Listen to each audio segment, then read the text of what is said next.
Okay.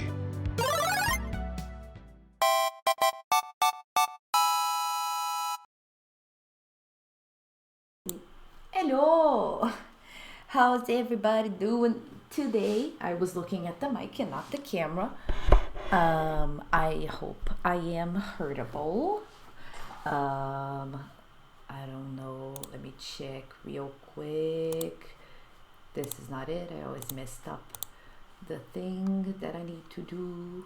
But I think we're hearable. I'm almost hitting the yellows, so I think we're good. So hello there, everybody. Happy Friday.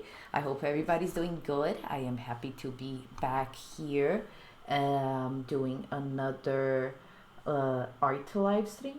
Why did my phone live stream bug out? Is it my Wi-Fi or am I not live? That is a question.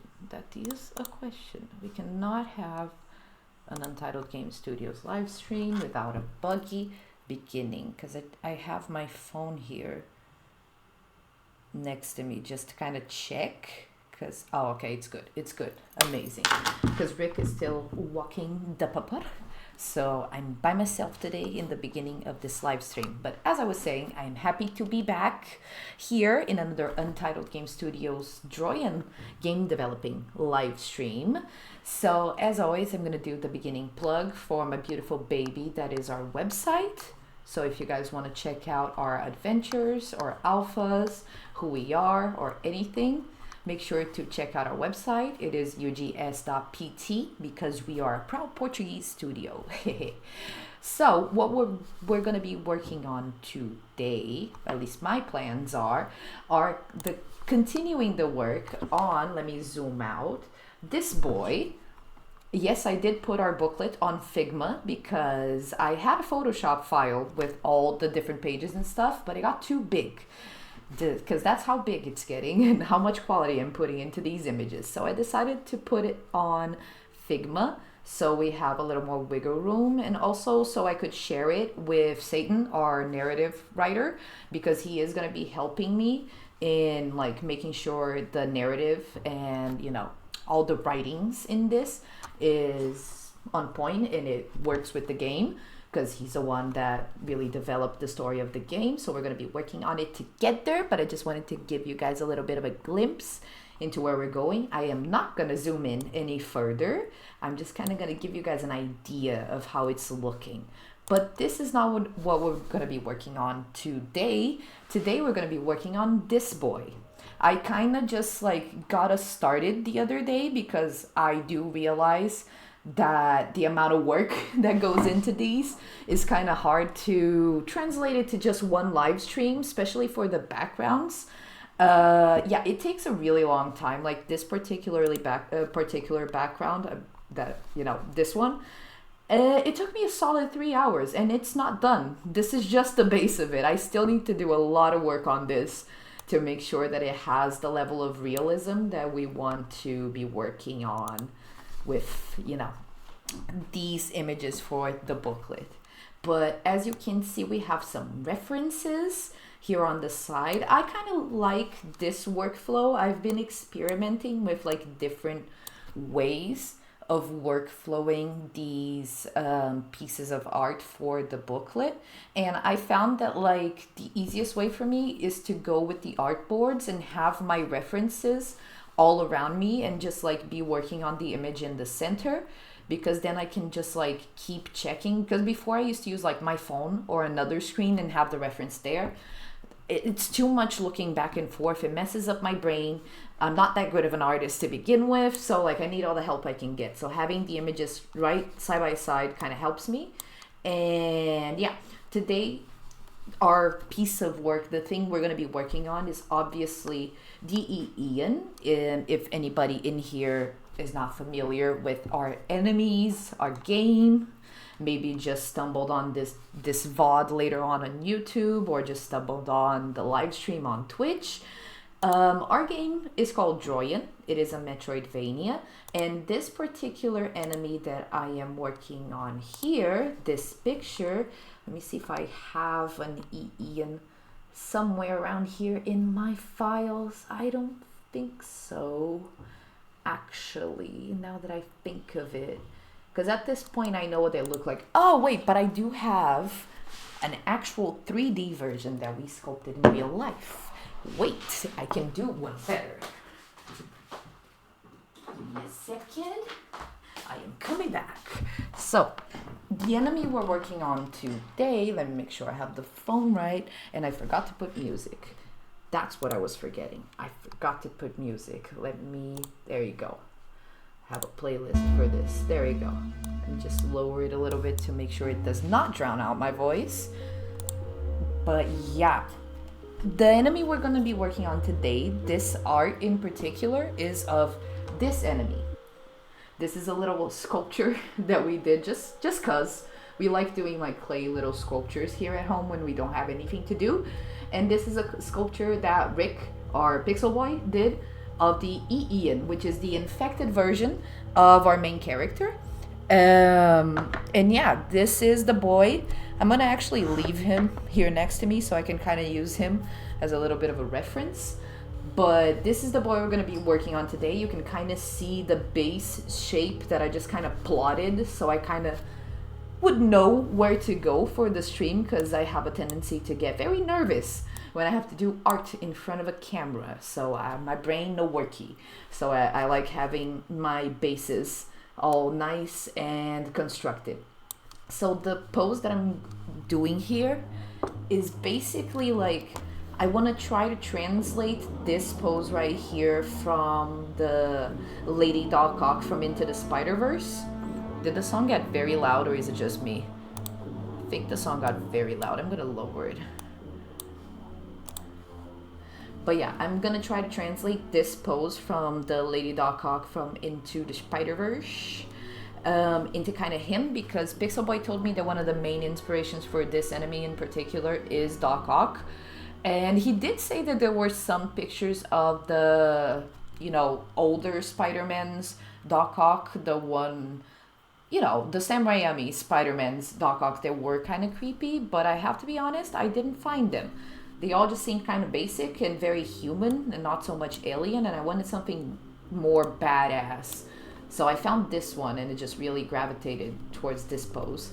And then around it, you're going to see that I have a lot of references to like spaceships and ship-like places. I am leaning more towards this architecture because I feel like this just kind of reminds me of like, the little areas that Rick built for the game. This is more reminiscent of them than this in particular. This is a little bit, but I had a hard time picturing where the I.I.A.N was gonna sit in this scene, so I decided to use this one because I just like this area in the middle just felt like it called to me that like the I.I.A.N should be here, so that's where we're going.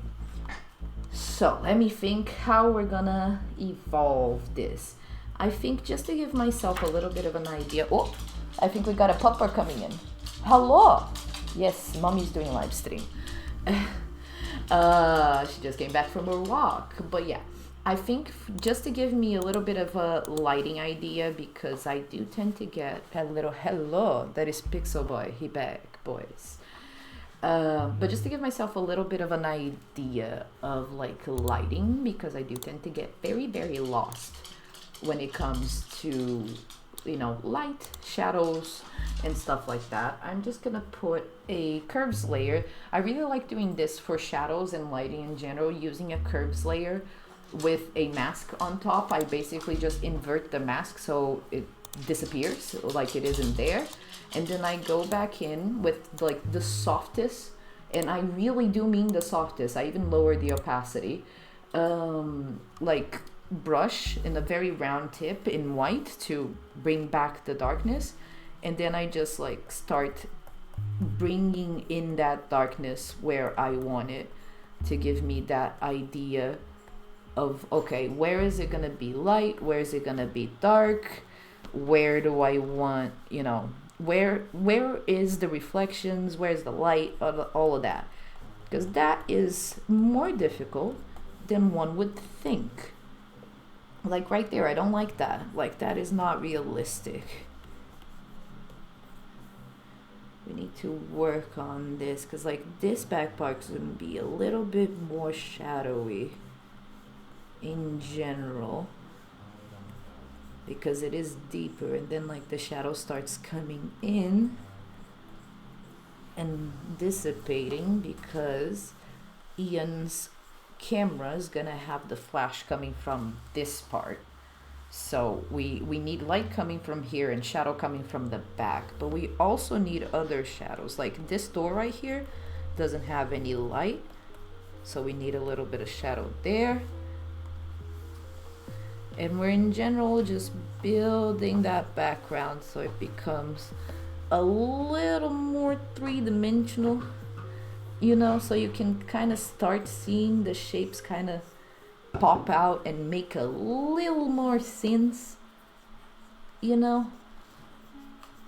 That is basically what I want to do here. So how was the walk? It was nice. It was a good walk? It was a good walk. Yeah. I think she needs to eat more. She can really poop. Yeah, our little pupper has not been eaten a lot. I'm not sure if it's because it's getting warm again and she just, you know. I think she might be just kind of not a bit like less hungry because of the pills that she's been taking. Yeah, she got a little bit of a bug and she has been taking some pills to deal with that, so that also might be a little bit of an issue. But she peed, she sniffed, and she walked the whole walk. She wanted to walk more, but I wanted to come and give my support here as well. So yeah, I'm not sure if the people can hear you. You talked very low, and the mic is all the way over here. Right. Check 1, 2, 3. Check 1, 2, 3. Check. Okay, I think this is a good start for just light and shadow when it comes to the background. I want to maybe lower my brush a little bit and bring in a little more light here. Okay, I think that's good. Let's bring back the base I.I.A.N that we have. And let's start maybe like shaping him a little. So let me change my brush, because I do not like the very soft brush when it comes to actually building things, because it's very transparent and I have a tendency to not see where it stayed transparent. So let's go with this one. We're gonna go full opacity because we're building the creature, and that's not the color, and that's not the color. Let's go back to black and white. There you go. So let's start building the shape, because we need like that recognizable I.I.A.N shape in the middle, because this once was an I.I.A.N, just like our goodest boy, the #1 good bot, I.I.A.N. But this guy got a little sick, he got a little infected. Maybe he was a little bit too much into that xenomorphite. And yeah, he became this boy, this tentacly angry boy. So, oh, did the music just cut off for no reason? Yeah, it did. Yeah, because I forgot to put it on loop, that's why. Because I'm slightly dirt. Anyway, let's keep building this boy up. I am trying to figure out where things go. Let me look at this boy. The real life one's really actually gonna come in handy. Yeah, the little sculpture. Yeah. Did you show it on stream? Yeah, I did. I brought it out because I don't have any of the actual arts of I.I.A.N in the computer for some reason. Really? I think I only had them in the pen and in the drive. I never actually downloaded them. Huh. So yeah, I just brought that out so I could show them what the I.I.A.N is supposed to look like. I mean, in a sense, this does help you have a bit more of a 3D look at it. Yeah, it helps me visualize a little bit more. what's gonna be like. I feel like I'm gonna need to start putting in reds just to start making sense of it. Maybe color block it, you know? Yeah, I'm gonna need to start bringing in the reds just to start making sense out of this, because it's a lot. So like this tentacle over here, I wanted the tentacles, like I'm gonna try, emphasis on try, as always, Aren't we all? to try to make them look like a weird mix of like muscle but also string. That is my goal in general, to try to make them like muscly but stringy at the same time. Really, it is like a mix between tentacles and muscles, and like tentacles aren't typically muscle, you know, so... Yeah, I'm just gonna vibe with them, you know? Yeah. See where they take you. Follow the This one's gonna be going out of the frame, so I'm just gonna extend it out like this. He has like these red things around the neck as well, so we can do like some red bits here to kind of like divide the head and the body a little bit. That kind of sprouts out of the little space between the head and the body. Yeah. Then we're gonna have this arm kind of sprouting up from this side. I did not complete this arm, so I still gotta figure out how I'm gonna do the claws on this one. Cause like this one on Doc Hawk, I think like it's this one, so it kind of goes like this and this. Yeah, I think it goes out of frame and then back in, yeah. Like, oh. Wait. That's not the eraser I wanted. This is the eraser I wanted. So let's try to do something like that.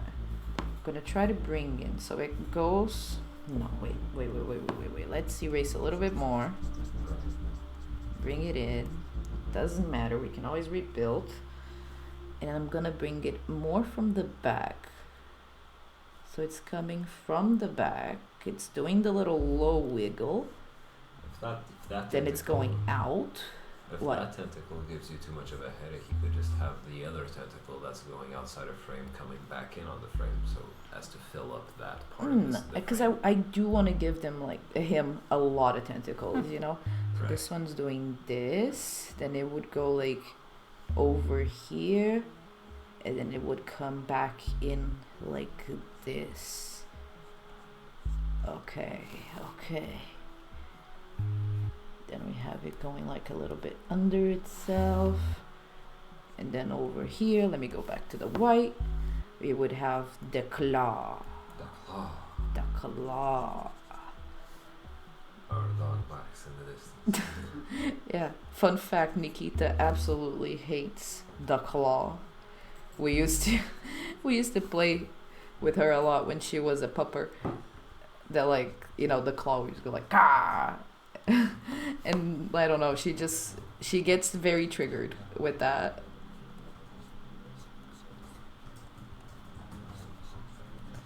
Okay, I'm just vibing with the shape here. We still need to shape that boy much better, but it's just kind of an idea of, oh, that is too much that I took off.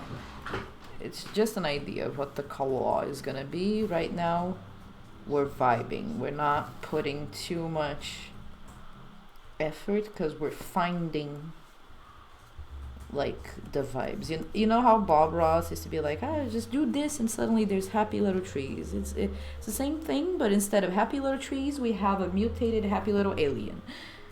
You know? Is that a stretch? Maybe. Happy little mutated robot or something. Yeah, something along those lines, you know? I'm trying over here. Okay, so we got that going there, that going out of frame. I'm not liking the way this is looking. It's too square. I need it more round. This can have a little bit of an angle, yeah. But I need this to be a little more roundy.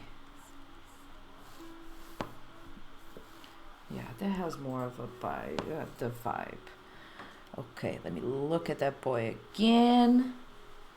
So, we got these boys coming from underneath? That is a question that I was questioning, you know. Ooh, 5 cards in the chat. Hello. What kind of nightmare you want to have? No, I'm reacting to the what I said earlier. Oh, okay. I particularly would like to have no nightmares. Thank you very much. I already get them very often. It's called a trauma. It is not good for you. Don't recommend. 1 out of 7 Yelp review. Right. He also says, by the way, Kalu is proud for spooky references in there. Hell yeah. It could not be one of our games without a spider bed reference. Yes.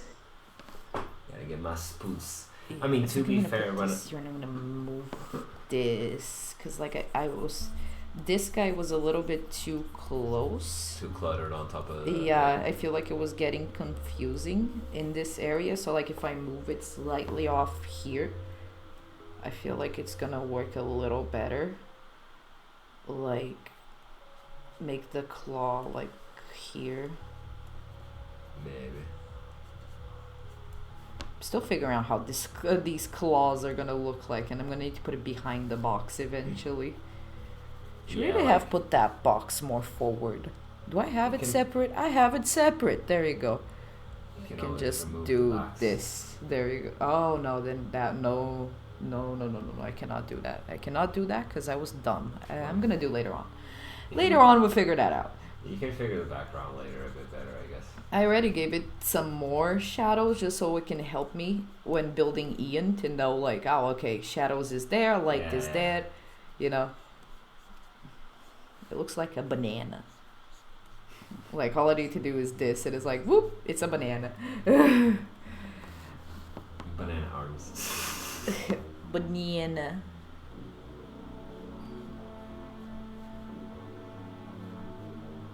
What character said that? Oh no, it wasn't Banana, it was McCandy. It was the guy from Craig of the Creek. Right. We watch way too much cartoons for 27-year-olds, but it's okay. And I do not mean cartoons for 27-year-olds. We watch too much cartoons for people that are 27-year-old. Right. For the 27-year-old standard. Yeah, there you go. Should I have, though, that's what I wanted to ask before and I completely lost track. Should I have him have legs like... Because I'm obviously trying to translate this pose and she has like her legs. Right. Should I have like, I put in these legs to kind of represent her like human legs? Is that like yay? No? I mean, that could work. Because all the other ones are like rar, you know? Yeah, like in his walk cycle in the game, he usually has like, there's one leg that stays behind that's pushing him forward while the other ones are going forward. Something I could do was maybe like take this hand away and put it behind the boxes as if it's the one on the ground. Maybe? Wait, but that one's more forward. No, it's kind of back. I just need to change like the way it comes up. Like we can do this. Wait. Let me...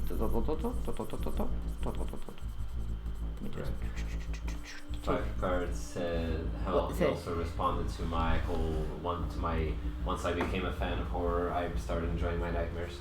Responded to that, the best part is when you are the monster, still not vivid dreams to control said power, still not having the power of the sun in the palm of my hands. One day. You are a programmer. One day you'll find that power. Yes. He has the power of God in his hands because he creates worlds. Yes. He also says that he likes the cartoons too, but he prefers the ones made in Japan because weeb. Fucking weeb. But now we like animes too. It's just not our thing because I don't like reading subtitles. And most of the dubs are not as good. That is a surprising tendency with you. Yeah, and it really does hinder the things we watch. Like, unless I speak the language or like there's a very good dub, I'm probably not watching it. But the ones you did watch, we have watched some pretty good ones. Oh yeah, like I'd say that like my favorites when it comes to anime is like, well, the first thing that comes to mind is Kakegururi. Yeah. Kakegururi was awesome. That shit's fucked up. Like, Jesus Christ. It's so unhinged. The gambling anime. Essentially. It's so unhinged. It's so unhinged it hurts. I love it. It is pretty fun. Let me see. It would be Kakegururi. I also liked Assassination Classroom, Assassin Classroom or something. Yeah, the one with the weird yellow guy that constantly just smiles. The yellow tentacle freaky guy. Yeah. Like that was fun too. I like that one. Let me see. I watched a little bit of Cells at Work, but I gotta be honest, it was way too much information on the screen for me. I could not follow. You also enjoy the One Punch Umaru! And Umaru! I loved Umaru. That was the ultimate. Season 1. Season 2 got a little... It was... But like Season 1 was iconic. I loved that. That's the comfy anime. Like it was me, literally. Like Umaru is me. I loved that. And One Punch Man was fun too. Like I like him. Saitama is very, very funny as a main character. Yeah. Let me see. Oh, we watched a lot of anime. We recently watched Kill la Kill was good too. Kill la Kill was really good. Kill la Kill. But that one I had kind of a hard time keeping up with the plot. It was a lot going on. Like a lot. I don't know if it was a lot going on. It was just that it moved. So epic. It moved speed. It was just so epic. There was always like so much on screen. Like so many outfits, so many guns, so much. There's so many things. And even and there was even like even in terms of the comedy, there was always even like little bits of comedy even in the background. Like there was always something. It's part of why it's so good, right? Yeah, it was really good because of that, but also it kind of became too much at times. So I'm gonna delete the leggy legs, okay? Right. I'm gonna take them off. If you want, you could maybe keep the one that is this one? that one that is bent backwards to give the impression that was the previous leg that was holding on the floor and now it's lifted. Well, I do have a question for you though, because that gives him 4 legs. You have 3 there. How many legs does he have? Well, originally he had 3 legs, but like I'm digging the extra legs, man. Oh yeah, no, 5. I'm bad at math. 5. This is 5. This is not 4. Yeah, maybe this is 5. Maybe you should like cut that little back leg and move that other one that you did on the side where that's holding him up. Move that one that its trajectory slightly more below him. Like this, right? Okay. Because that is how it moves. Like it. Okay, let me try to. Because the I.I.A.N body in the middle is very light. That's why the Parasite X got like because he had a good AI. Not Parasite X, the Xenomorph. Yeah, we changed that. Yeah, it kind of like it so can more move like him this? around very easily. No, I mean like you see how this part is like relatively straight. You can bend it further so that it's kind of like this. Oh, okay.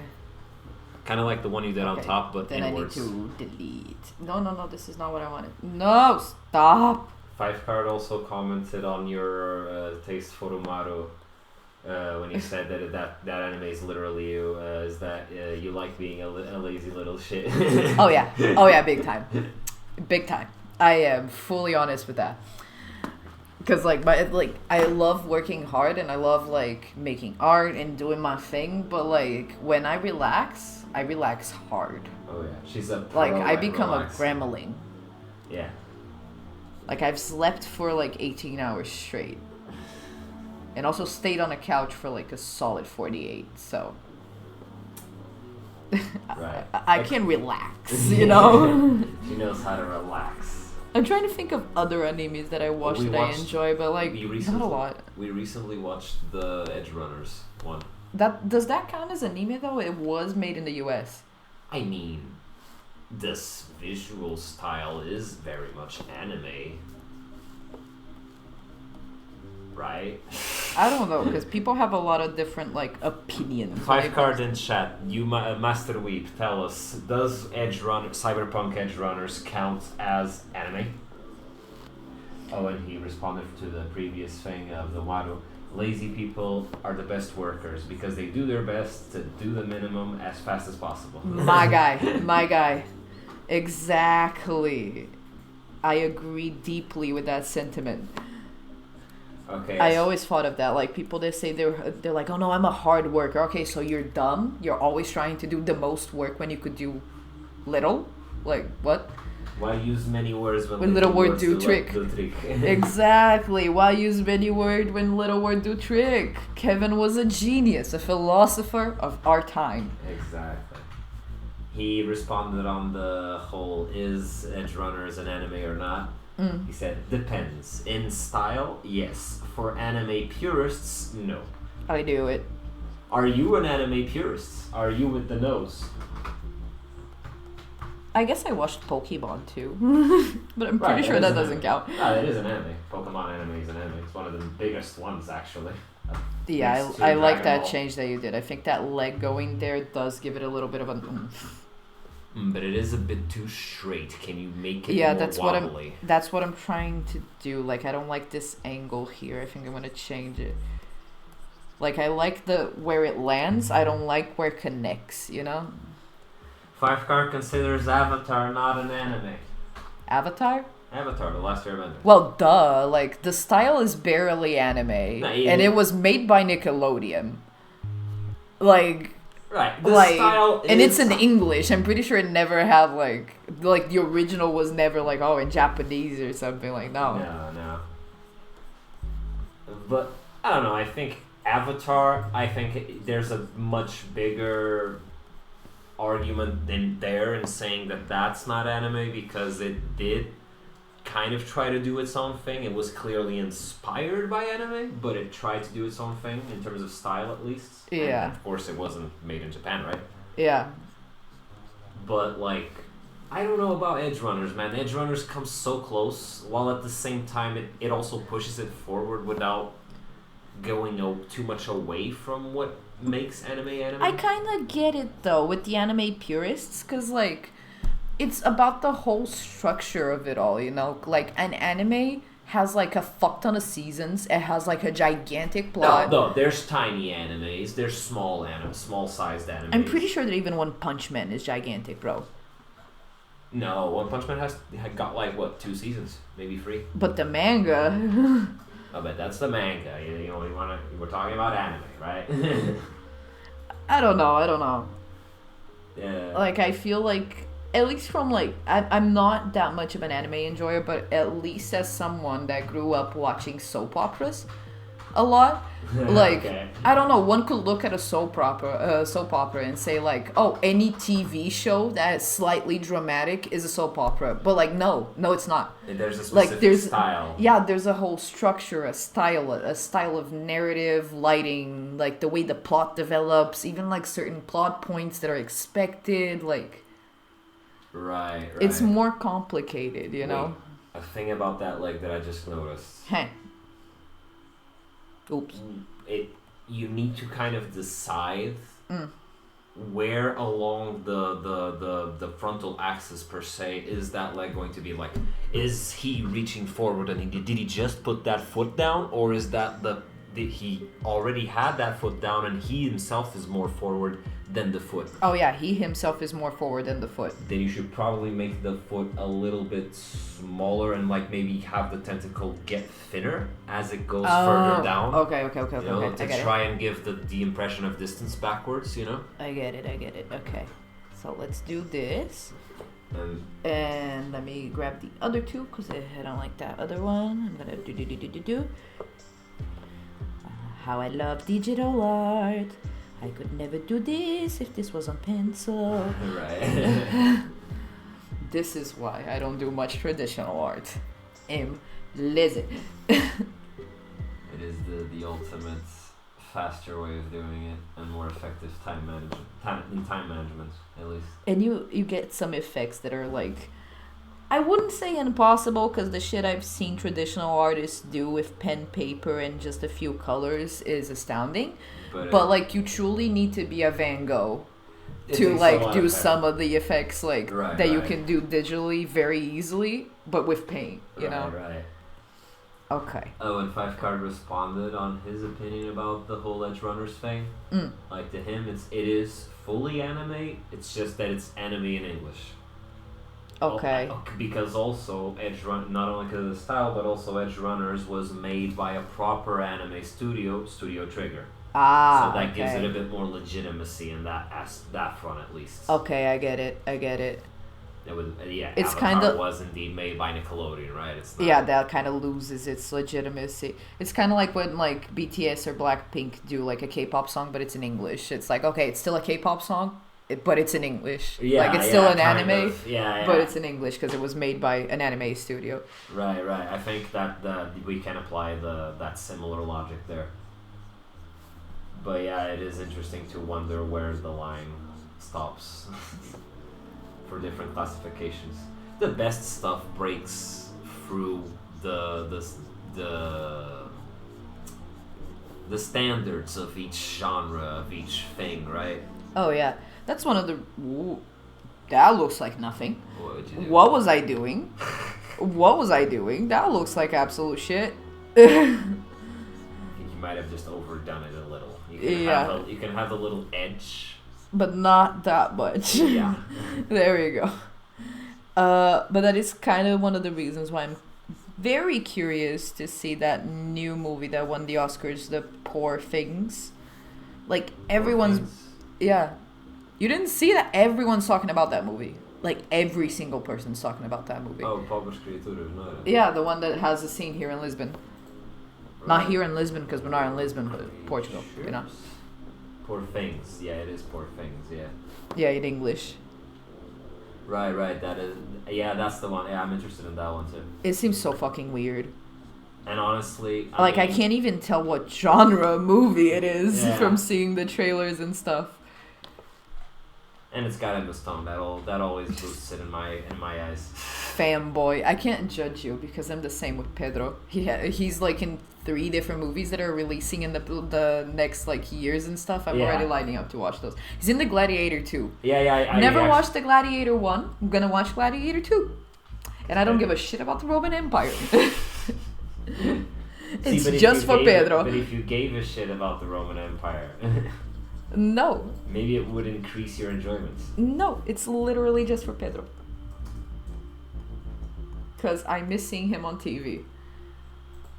Pedro is a... Like, Pedro is a special one. He's such a cute guy. And it is kind of a similar thing to what I have for Emma Stone. Like, yes, she's pretty, of course, but like, there's more to it than that. It's like there's a certain presence on screen that both she and Pedro have that just...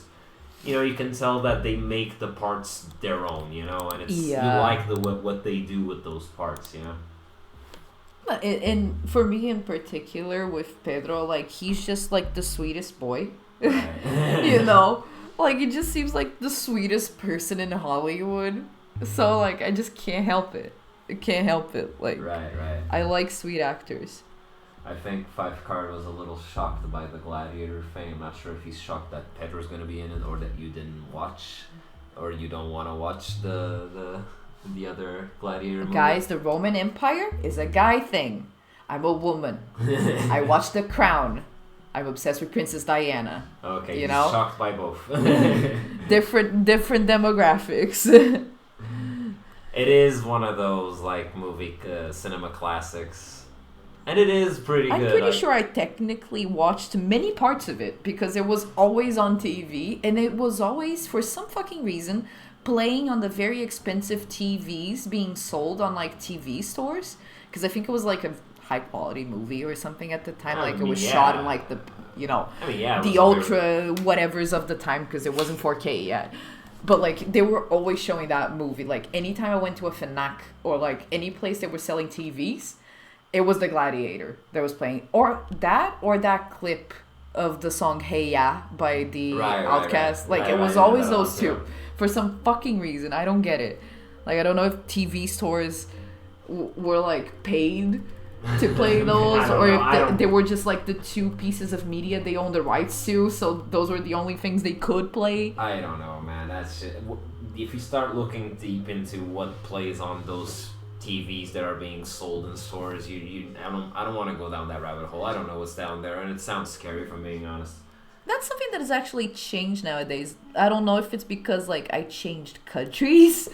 It was like a Brazil thing, and Portugal doesn't do that. But like at least here, like anytime we gone to like Vorten or even the Finax here, like they're never really playing movies. They're playing like those very pretty like.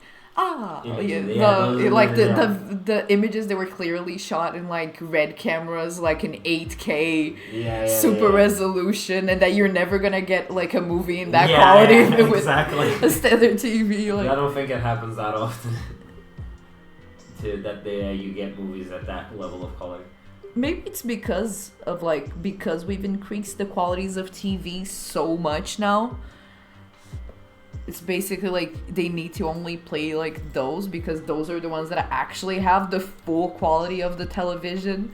If they play anything else, it's gonna be like lower quality and it's not gonna show like the full potential or something. I guess. I don't know, man. I don't know. Five Card also said that he doesn't care about the Roman Empire. He cares about good shows and movies, and missing out on that is sad. Yeah. Also, he also says that he's gonna try to watch that Poor Things movie. Nice. Yeah, it seems really good. And he also says that obviously we can't just play a movie without a license. Companies don't want to get sued. Oh yeah. Right. I think that applies to those store TV things. Probably. But the whole Roman Empire thing, it ain't just the Roman Empire. It's just that she needs to be into the subject matter before watching the movie. I'm very annoying when it comes to movies. I fully admit it. Like, he has been trying to get me to watch Jurassic Park since we've been together. And we've been together for 9 years. And I still have not watched it because I'm not that interested in dinosaurs. You've watched a part of it. Yeah, I think you watched the first half or something. And I got bored. I think it was on TV or something, and we had to do something else or something. I think it wasn't because you got bored. I think you were surprised. You said back then that you were surprised but in enjoying it. But we had to do something else, and you were not that invested that you wanted to keep watching it, so we went and did the other thing. Yeah. I'm just very annoying with movies. I'm perfectly honest. Like, it takes a lot to get her to be focused for the whole movie, unless the subject matter already interests us. Oh yeah, if it's a movie about the Beatles, bitch, I'm glued. Oh yeah. There's so many Beatles movies that barely have plots that she watches from beginning to end. Oh yeah, I watched Get Back. It was 9 hours? Yeah. It was 9 hours of just them in the studio chatting and making music. I watched all the 9 hours and I would rewatch it right now. Loved it. Every single second of it. Loved it. It was so much better than Let It Be. Like, thank you, Peter Jackson, for making Get Back. Like, I was severely worried that I was gonna be, like, legit disappointed and gonna be like, oh my god, I'm not gonna like my first Beatles movie. Because, like, Let It Be, it's a journey. It's kind of depressive. Like, for you to watch Let It Be, you gotta really get yourself, like, in the headspace to, like, kind of endure it, because it's a very, like, sad documentary. You can kind of feel them drifting apart and just kind of, like, you know, losing the love, the friendship that they had when the band began. And it just felt like such a depressive time and painted such a depressive image of those last, like, years that they were developing the White Album and Let It Be and Abbey Road. But then Get Back was made and I was like, wait, it wasn't depressive at all. They just cut off all the fun bits because they were stoned or smoking. Like, it was not... It was a complex time. It wasn't just depressive. That's what I loved about Get Back. Like, it showed all the facets. Like, in some scenes, it's almost more depressive than Let It Be. Because, like, you legitimately see, like, Paul just sitting in the corner. Like, you can see that his eyes are, like, filled with water. Like, he's super anxious. And he's like, oh my fucking god, the band is ending. And you can kind of feel that weight on him on that scene. But in the next scene, he's parkouring over the studio. Because he's high. And you're like, the fuck, Paul? And it's so funny. Like, it's so organic. You really just get to vibe with them for 9 hours. And it's amazing. Oh, thank you. There was a hydrate in chat. Oh, thank you for the hydrate. Also, 5 cards says another disappointment, although he didn't watch the new ones, the new Jurassic Park movies. Oh, yeah, but that's you're okay on that, mate. In the Jurassic Park movies, there is literally just the only in my personal opinion, the only ones worth watching is the first one, definitely. And if you really like the first one, maybe the second and third one, maybe. But like those already slipped very hard in quality compared to the first one, and at least in my opinion. And then when you go to the modern Jurassic World ones, like it's just a Hollywood blockbuster. There's no heart in it. There's none of the wide range of emotions that the original Jurassic Park managed to, successfully implement. Of course, because they were just trying to bank on the money. Yeah. And that's why I like the original Jurassic Park. It is like so many genres, so naturally, I will give it a try one day, because like what you said is true. That one time that we caught a little bit of it, I was surprisingly like glued. I liked it, so I am willing to give it a shot. Yeah, like I'm just because it doesn't just never like what mood does a person need to be into? Like, it's not a horror movie, but it is. It's adventure, but it's also sci-fi, and it's also kind of investigative. Like, there's so many other movies that I want to watch that are in that genres and that are like new, and that I don't know what's gonna happen, because that's also the thing. Like, Jurassic Park is so famous that at this point I haven't watched the movie and I know what happened. What happens? Spoil the movie. Dinosaurs go cray-cray and kill people. I mean, that's a bit of a reduction, no, right? Summary of the plot. Park goes berserk. Dinosaurs escape and people die. But that's just the framework, right? It's like... It's not... I don't know. It's kind of like Fight Club. Like, I've never watched Fight Club because so many people have extensively told me the plot of Fight Club that I'm just bored. But Fight Club, I get you not watching because you were straight up just spoiled, and it's a movie that really leans on the impact of the twists. Yeah. The Jurassic Park doesn't have any twists. It's kind of like The Sixth Sense. Like, I've watched Sixth Sense and I love The Sixth Sense, but I would never watch The Sixth Sense again. Yeah. Because there's... Like, I know what's gonna happen, and the whole thing of the movie is oh my god, like the thing that I'm not gonna spoil, because then I'm gonna kill the movie for everyone. But yeah, I get it, man. That is why I don't like movies that like if you already know the plot, you're done, you know? Because I like being spoiled. I like getting an idea of what I'm getting into with the movie.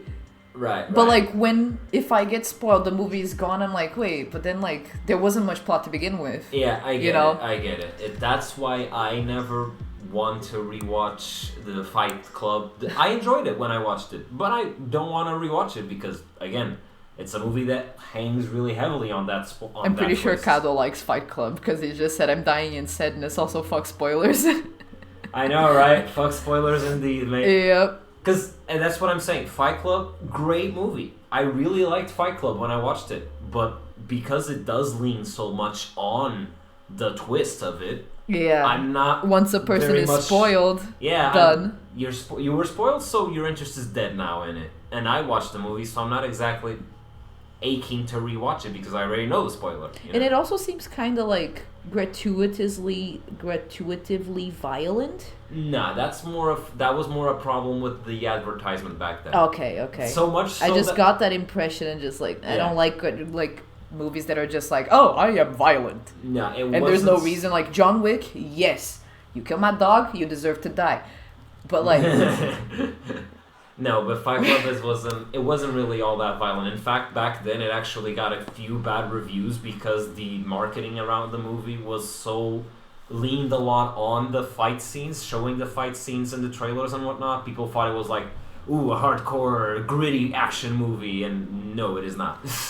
Most of the movies... Yeah, I thought it was. Like, that marketing worked on me. That's one of the reasons I stayed away from it, apart from the spoilers. Like, I don't like action movies. Yeah. And the most action I've watched is John Wick, because fuck anybody who tries to kill a dog. Exactly. anybody. I loved those movies because I get his mission. Yeah. I'm with him the whole way. Yeah. I get it. Fight Club's more just it's more of one of those philosophical movies that likes to like question a lot of things, and it was one of the first ones to openly condemn the capitalistic way of life that we're all very used to, right? I do enjoy that. Yeah. Fuck capitalism That's all the way. kind of why the Fight Club in the movie starts happening. Wait, says fuck capitalism as she's doing a stream to make money for a game that she's gonna sell. Lol. Hey, mate, everyone. Sarcasm. We're all, once you're in the capitalistic machine, you can't really get out. Yeah. We were born in it. Molded by it.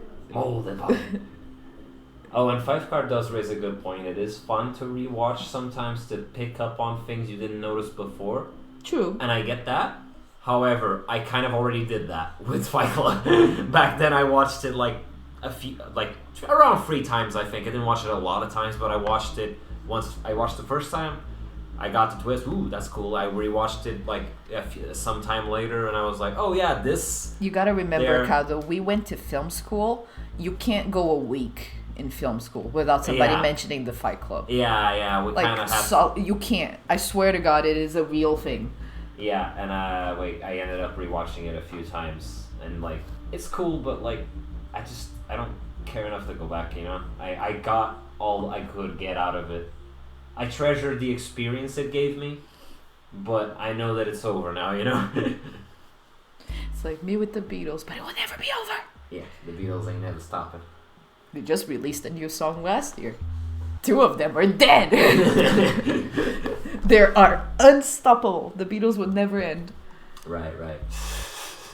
I still love that happened, man. Only, like, yes, our universe is deeply fucked up, and I hate a lot of things about how our society works, but yay, technology. Right. Technology is king. Technology is nice. You should probably have some kind of I don't know, outline or something on that wheel, since the black just kind of disappears in the background. That was the intention. You want the wheel to hide in the background, is that it? Yeah, eventually there's going to be shadow and light. I can just make some highlights in the wheel. Maybe the rubber is going to be like reflecting some of the flash. Right, true. Rubber would do that, yeah. Right now we're not getting anything in particular. Just kind of like building the structure. I need to divide this neck. This needs to be the next thing that I do, because this is confusing me. I'm in white. It's not going to do anything. I need to start kind of like seeing how this is going to work.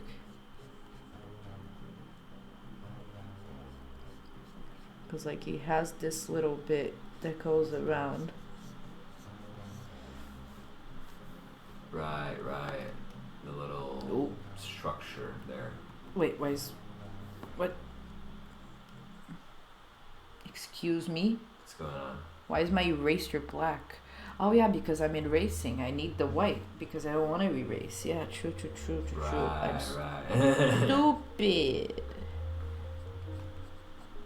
I'm not stupid. I'm just idea, lacking.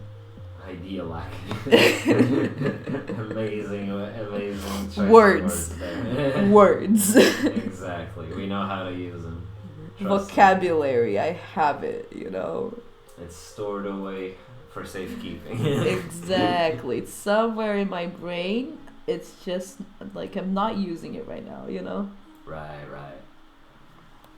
I hate doing straight lines and I cannot erase. Stop trying to erase. You need to use the white color.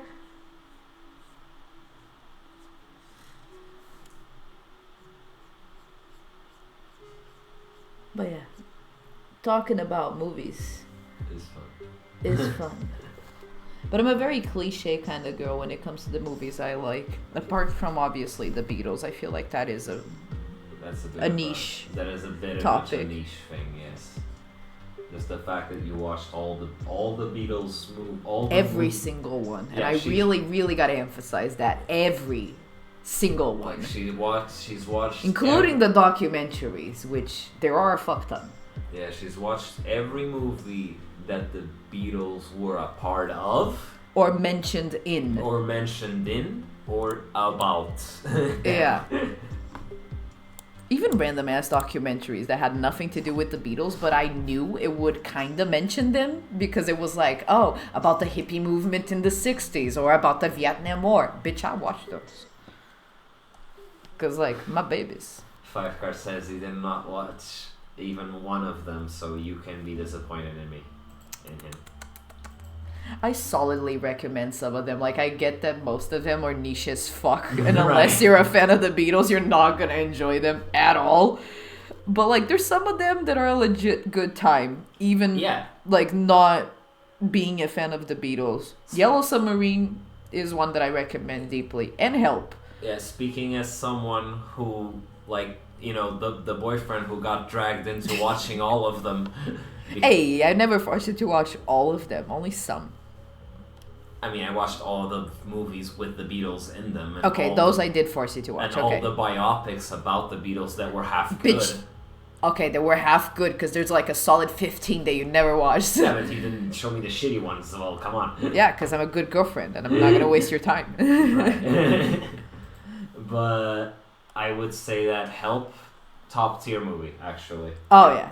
It is very interesting because it is like you can tell that it's the birth of a lot of cinema techniques that became standardized afterwards and evolved afterwards. But you know, watching them in their birth stage right there, you know, very raw. It's very fun to watch, and it leans a lot on the comedy of the Beatles because they were some funny fucks, man. Oh yeah. They were really funny. And that movie is the sort of movie that, like, it's why Help is my favorite Beatles movie of, like, all of them. Help is, like, that one that, like, if anybody looks at me and asks, like, hey, I can watch just one Beatles movie. Which movie should I watch? Help. That's it. Because, like, that movie just gets better with the more you watch it and the more you know about it. It's just so fun, and the little things that you notice, like them fucking up in the background, it's like, it's just the best. It's just a good time. Yeah, you know, no alcohol required, you know, to quote Jeremy John. It is very fun, man. It is just all around, you know, it's just like the plot is goofy, and like you can easily follow it without really trying. Wait. Actually, what? I think Help is one of the funnier ones, but I think my favorite actually is the other one, not Help. Hard Day's Night? Hard Day's Night, yeah. The one with the grandpa. Of course, you like Paul's grandfather. I like Paul's grandfather. He's very clean. Very clean. Because Hard Day's Night, because they're both really funny in terms of comedy, you know?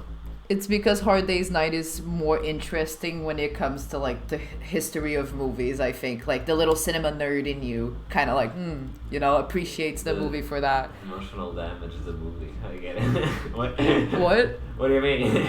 Wait, what emotional damage the movie? Let It Be?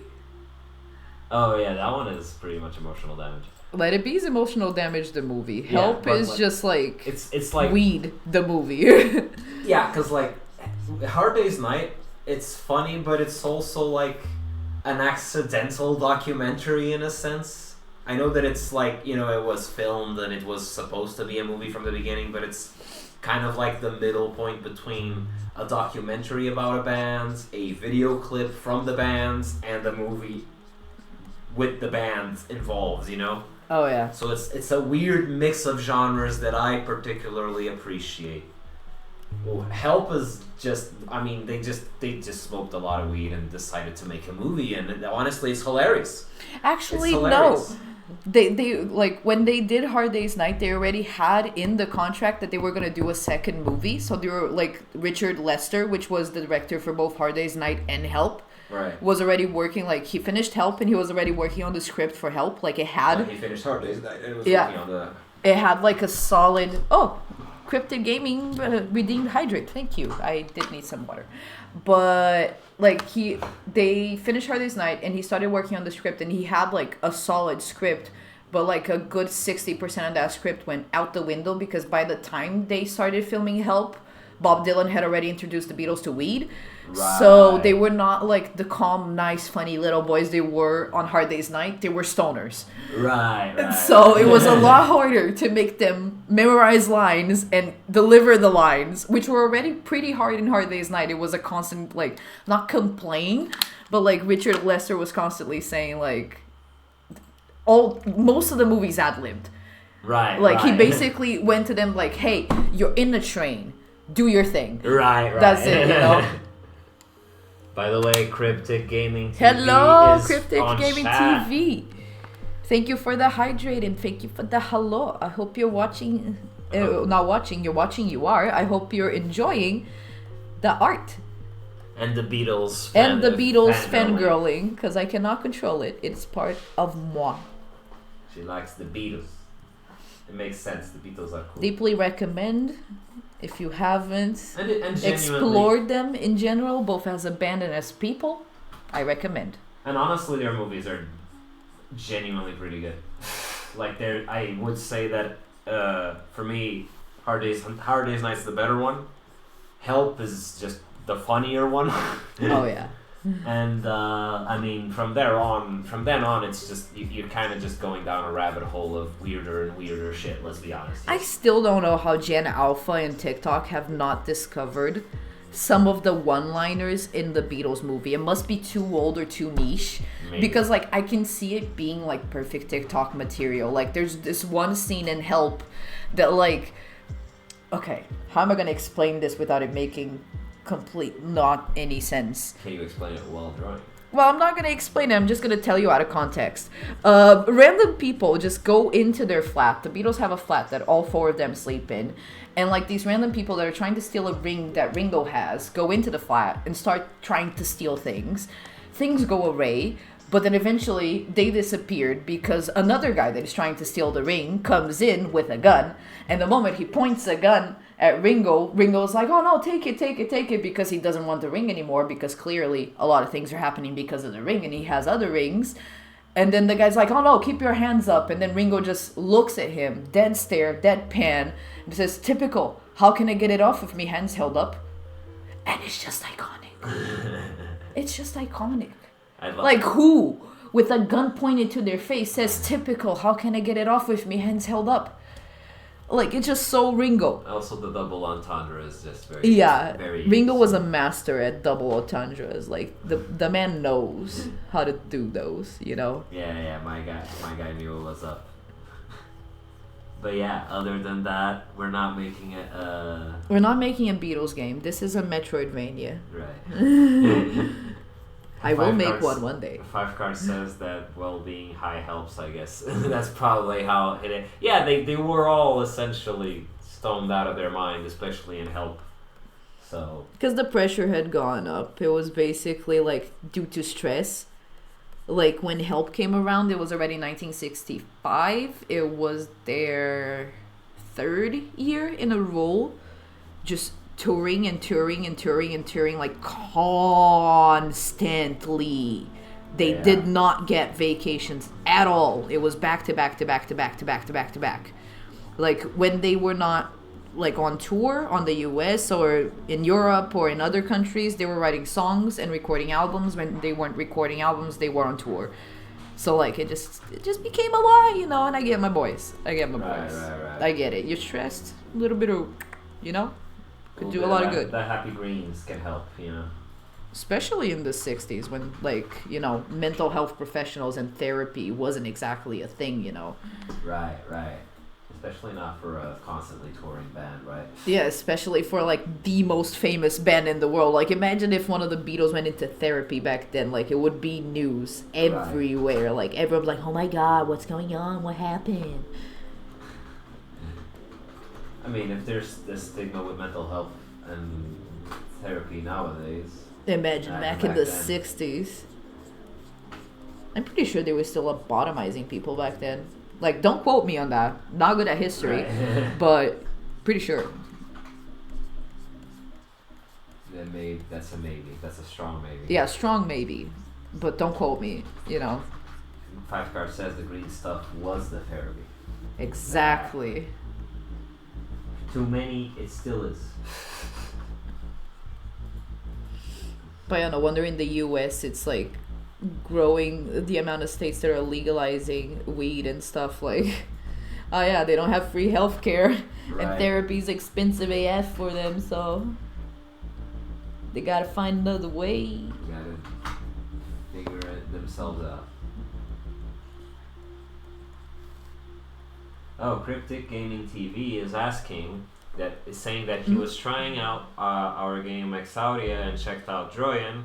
These games what inspired us to make them. Oh, thank you, Criptic Games. I hope I.I.A.N didn't, fuck with your ears, because it's pretty loud. Yeah, it was the first alpha of I.I.A.N. It's the first. Yeah, that's pretty old. And it was the first game we made, really, let's be honest. Oh, yeah. That was the first game we made together. I wasn't even in the studio yet.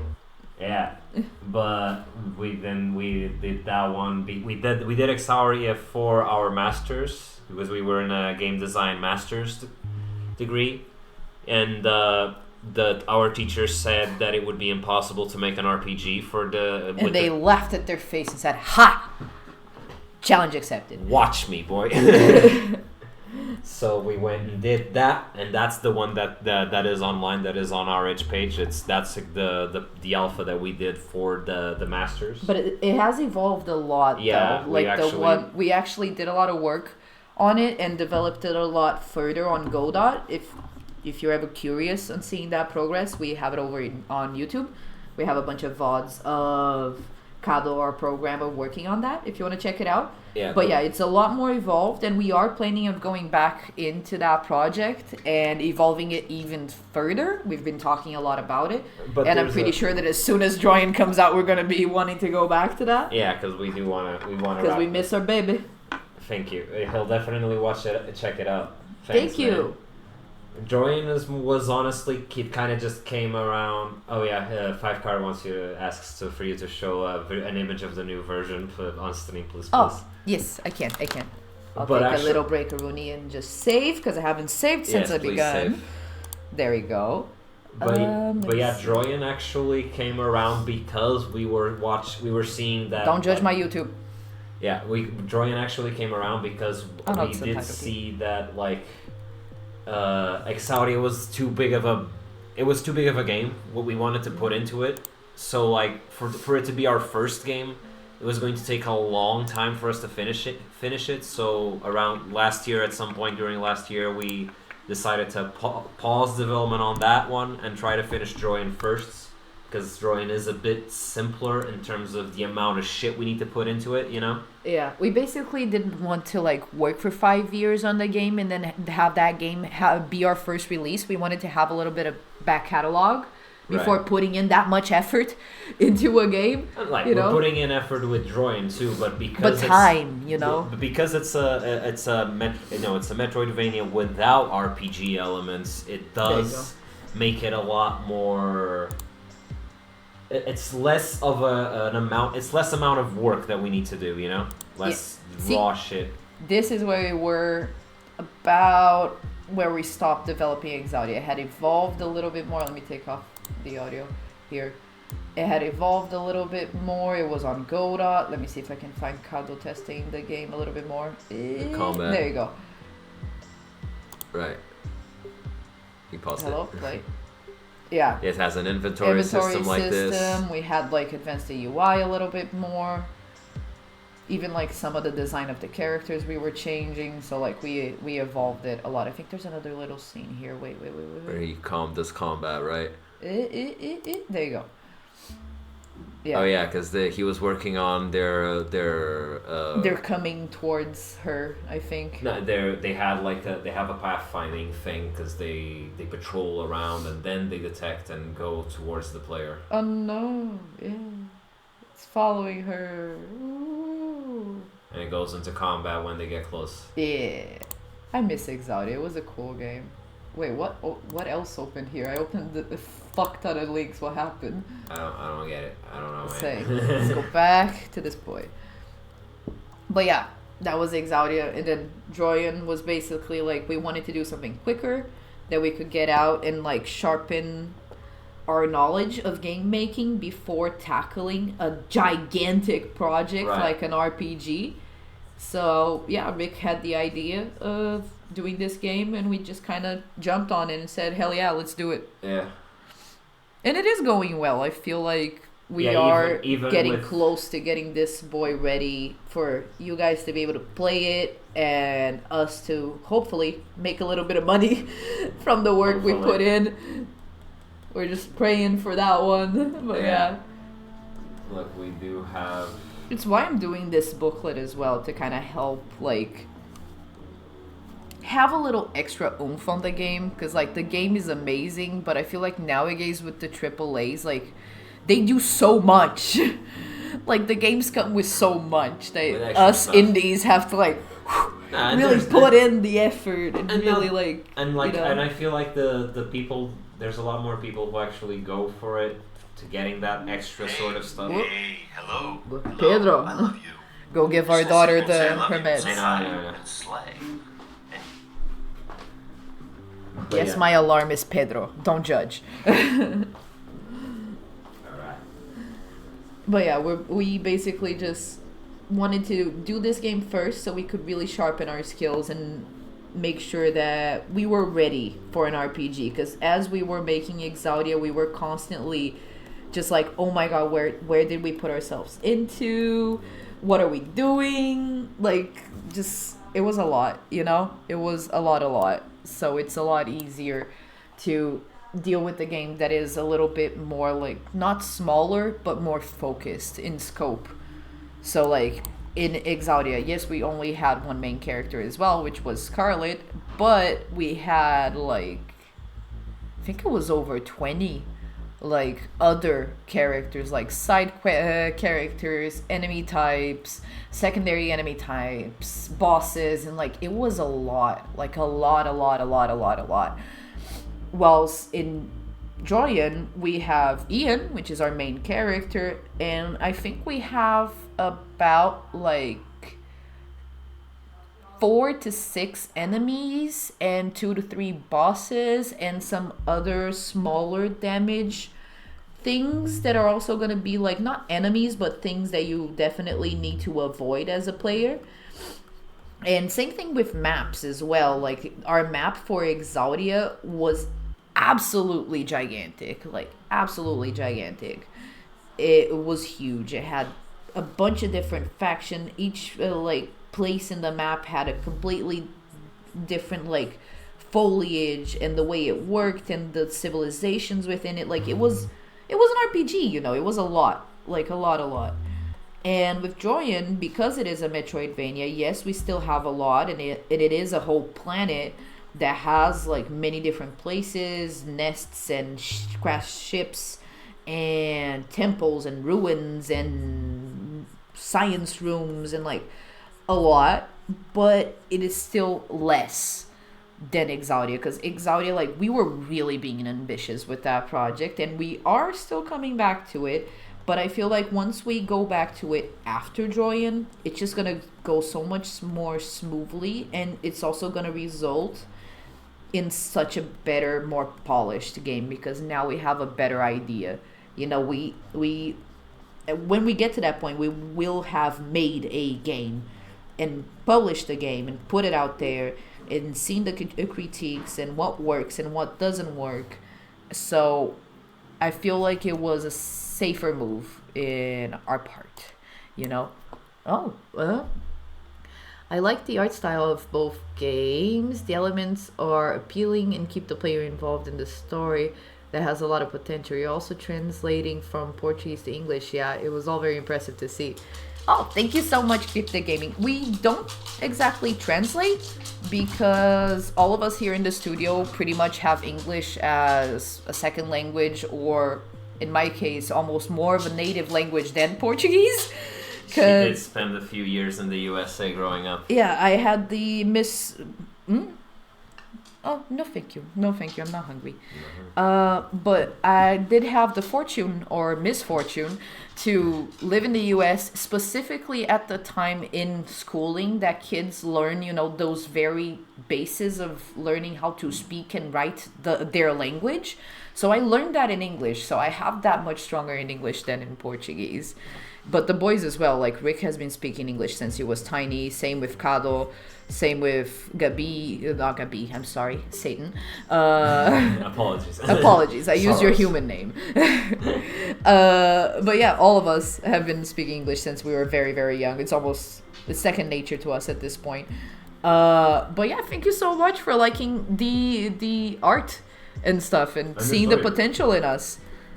The pixel art is all our boy, the second voice in this stream, Pixel Boy. The hands. He's the one that does the pixel art. I have tried doing some of it, but the squares confuse my brain. I'm not good at pixel art. So we basically divide and conquer. I do the more art, like the one I'm doing right now for the booklet and the promotional stuff. And then he does the pixel art. And I also do a lot of the sketches, the concept art. So he kind of has a better idea of what to do in the pixel art, but I don't always get there quick enough. Sometimes he just kind of has the idea and does it and runs with it, and that's it. I feel like I need to do some squiggly. Yeah, Five Card is right. Like, we don't really culturally use dubs other than like cartoons. So yeah, I think there's a bit more of a tendency for Portuguese people to learn English. Yeah, that's something that's pretty awesome, to be honest. When compared to, say, the Spanish, for example, like they have a dubs on everything. And I think it's also like about your history as a country and culture. Like Portugal was always a country that was very much an explorer. Like you guys liked going all over the world and learning the different cultures and interacting with the different people. So the Spanish were also like that for a while, but the thing is, we were buddies with England. And I feel like the Spanish were a little more focused on themselves, even when exploring. Like, they were always trying to get the other person to speak their language, not so much learn about the other language and the other culture. I don't know, man. I don't know. I might be biased. I am biased. But, yeah, that's something that I deeply appreciate about living here in Portugal and being immersed in the Portuguese culture. Because, like, you find people here that speak, like, a huge amount of languages. Like, most people here, especially the younger ones that are our age, like around their 20s and even the younger ones, like teens and stuff, like they all speak English. Like, if anybody is younger than 40, they speak English. Like 100%, they're probably going to speak English. And then most people also speak some kind of other language, like French, Spanish, in my case, Italian. I'm trying. Yeah. I know a little bit, but I'm still very much learning. I'm not fully... Like, I'm not that good at forming phrases, you know. Io parlo un poquito italiano. No muito. No molto. Vero.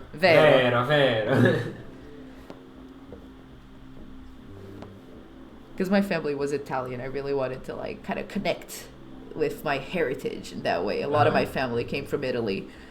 Five Card also says, well, teens in Portugal are now speaking more Brazilian Portuguese than Portuguese because of YouTube. That is true. There's a lot more YouTubers within the language. You got a lot more YouTubers that are Brazilian than Portuguese ones. And honestly, the Portuguese ones aren't even fun to watch. Yeah. But they should be watching the American YouTubers, man. Those are the best, like the quality of the videos and stuff. I don't know. I've always been biased in that way. Like, all of the YouTubers I've always watched were either American, like very few were British, but most of them are American. And a few Canadian ones. The Canadian ones are really cool too. Yeah, the Canadian ones are awesome as well. Yeah. Because they just, like, they have that good quality content, you know? Whoops. Criptic Gaming says, to be bilingual in tech is not only an asset, but a highly marketable skill. Kudos to you. Thank you. Thanks, my guy. That is half of how I got my job, right? My day job came because of that. We do see that a lot. The, like, knowing different languages in tech, like, helps a lot.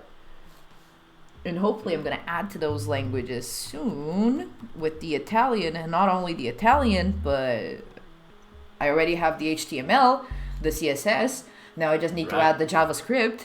And hopefully soon the C# and the GD script. And then I'll rule the world. Yes. That is the logical conclusion to learning all those, right? Exactly. I'll learn HTML, CSS, JavaScript, C Sharp, GD script, and then I'll rule the world. Hell yeah. Wait a second. Jeez, I have such a delay on my stream. What's going on? No, but I was trying to flip something here. But the 5 card says his younger sister is worse than him and his sister because she's the one that in the family that watches Brazilian YouTubers instead of watching English or other language shows. Ooh. The disappointment in the family. Get that? And what's the name? What's that word? I like this texture. And then disowned. The disowned. Dishonor in your family. Grilling techno. Yes. I would never stop quoting Mulan. Yes, never stop. It is the best. That was my OG favorite movie, man. Mulan for the win, man. Before I ever liked Moulin Rouge, I liked Mulan. That's why you watched Moulin Rouge. The name seems. I thought it was a sequel. No. I wasn't that dumb as a kid. Okay. Criptic Gaming also said. Actually, 5 cards says because of that, that sister of his has worse English than they did when they were her age. Come on, man, you gotta fix that. You gotta show her some good English stuff. Yeah, man, like, show her the Try Guys. Like, the Try Guys are the best. And they're very wide appeal. Like, they do everything. Like, I would say also William Osmond is great, but like... But that one's a little more chaotic. William... it might not be quite have the appeal, the widespread appeal for a young lady. No, and also, for William in particular, like, you kind of... gotta have a little bit of interest in technology and engineering, right? Because that's what he's doing. Oh, and you can show him Simply Nailogical. Like, Christine is queen. Simply Nailogical. She is funny, and she does a lot of nail related stuff. And Safia Nygaard. Yeah, that one's those two are my queens. And Safia they have Nygaard. high quality videos with high production levels. It's great. And smart content, like legit. You learn stuff with their videos. Oh yeah. Like Christine is a little bit more on the fun side, but Safia, has full damn, on, like you learn with her. And it's still fun. It's fun learning. I like fun learning. Yeah. Criptic Gaming, in the meanwhile, in the midst of all this, he also said that he's Canadian and a lot of people there don't even know their own second language, which is French. Oh, you're in Canada. Which part of Canada? I've been there. Canada's awesome, man. You're very lucky.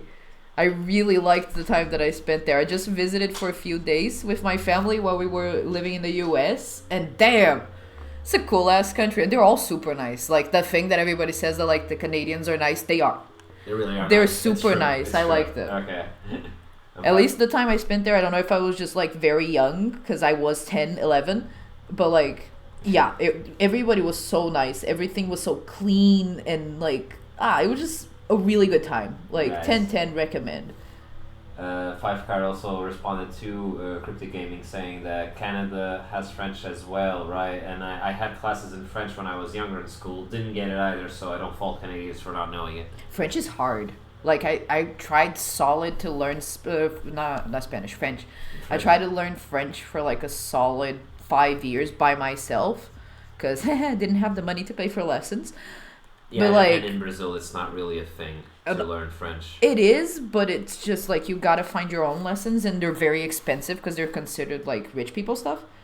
So yeah, I just kind of try to learn by myself, and it's hard. Like, I know the basic of the basic. Like, I can survive.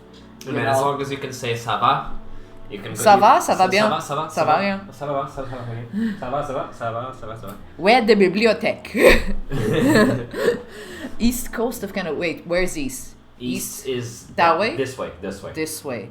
Oh yeah, you're in the part that I kind of visited. That was the part that I went. I remember that I went to Niagara Falls.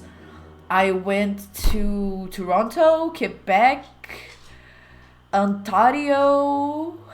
And I cannot remember all of them because I was very tiny, but like I've been through those parts, and it was fun. I liked it, and a lot of pretty stuff as well, like the castles and the countrysides, the snow. Like, yeah, It's a very pretty country. I liked it. I am honestly, personally, more interested in visiting Canada than the U.S. If I'm being perfectly honest. It's there's difficult. things in the U.S. I want to see. It's difficult to compare. They're two very, very different countries. You know. I'm gonna drink the yogurt, by the way. Huh? You want the yogurt? I could take a little bit, but I'm good. Okay, take a little bit of the yogurt then. But yeah, they're two very different countries, so it's kind of hard to compare. Cause like I would like to visit the USA with you, cause like no, you can drink the beginning. I can just have a little bit later.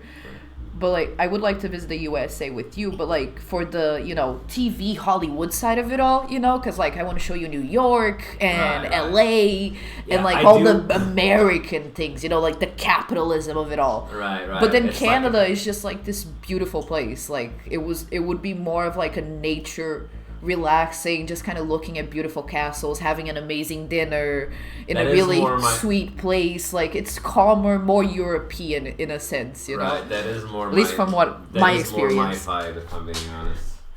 If there's one place in the U.S. that I have to go before I die, and that is the pizza shop in New York that was in the Spider-Man movie of Sam Raimi. I want to go to the. Does it even exist anymore? Of course, it exists. Does it still exist? I think so. Like last year, I saw someone in a Spider-Man group posting a picture that they finally went there after so many years. Okay, nice. Because they milk the thing that they have like a whole big ass thing. Yes, this is the place where the Spider-Man movie had the scene. They milk that shit to hell and back. But hey, I wanna say that I was there. I was in the pizzeria that Peter worked in. You just want to go in there and say pizza time. That's it. Exactly. And that's it. And then start screaming the PS. They're gonna kick you out, right? I know, but it will be an honor to be kicked out. Peter got kicked out of it. You want to be Peter. I want to follow on his footsteps. There you go. Then do that. Fire also expands that in Portugal we have in school English, and we have another language, most of the times French, sometimes Spanish. Canada is a good country sometimes. I even consider migrating to it as well, but same. But rents though. Yeah. When I was considering moving to Portugal, I did consider Canada, but the cost of living there for somebody coming from the outside is so expensive. It's like you really gotta have a good base. Job lined up there. No, not even like either have a job lined up there or like just have money to begin with, because it's just hard. What did he say? He said you can read. It could be because he was responding to 5 card when he said, the whole French thing, yeah. It could be because Quebecois wanted wanted to differentiate their language from France. Different slang, idioms, largest is pronunciation, etc. So it is. So it's kind of different. It's not just French. It's kind of like the difference probably between Portuguese, Brazilian Portuguese, and Portuguese. Yeah, it's got the differences that can make it harder to understand, even if you already know one of them. I still am astounded to this day at some of the differences. Like the grass thing still gets me. The grass thing? Yeah, I remember in Portuguese, like Portugal Portuguese, you call grass helva. Helva or even erva. There's like either helva or erva. But in Brazilian Portuguese, I'm having a literal hard time remembering what the word. It's grama. Grama, yeah. We call it grama, but grama. If you directly translate the word, it's the word gram. The weight. Gram. Yeah. So it doesn't really make sense for Portuguese people to, when a Brazilian says, eu tô na grama, e a pessoa, you are in a gram? Excuse me? You're not that light. Yeah. I can tell you're a little bit heavier than that. Criptic Gaming also agrees that rent is high and our dollar is not that great right now. Really? I didn't know. Damn! I didn't know the Canadian dollar was down. I think I actually had heard something like that recently. I think all the monies are down, man. Everybody's down. I think the US dollar is holding on well though. I think the US. They always are. They're such a main character. It's so infuriating. Right. They have the main character syndrome. Oh yeah.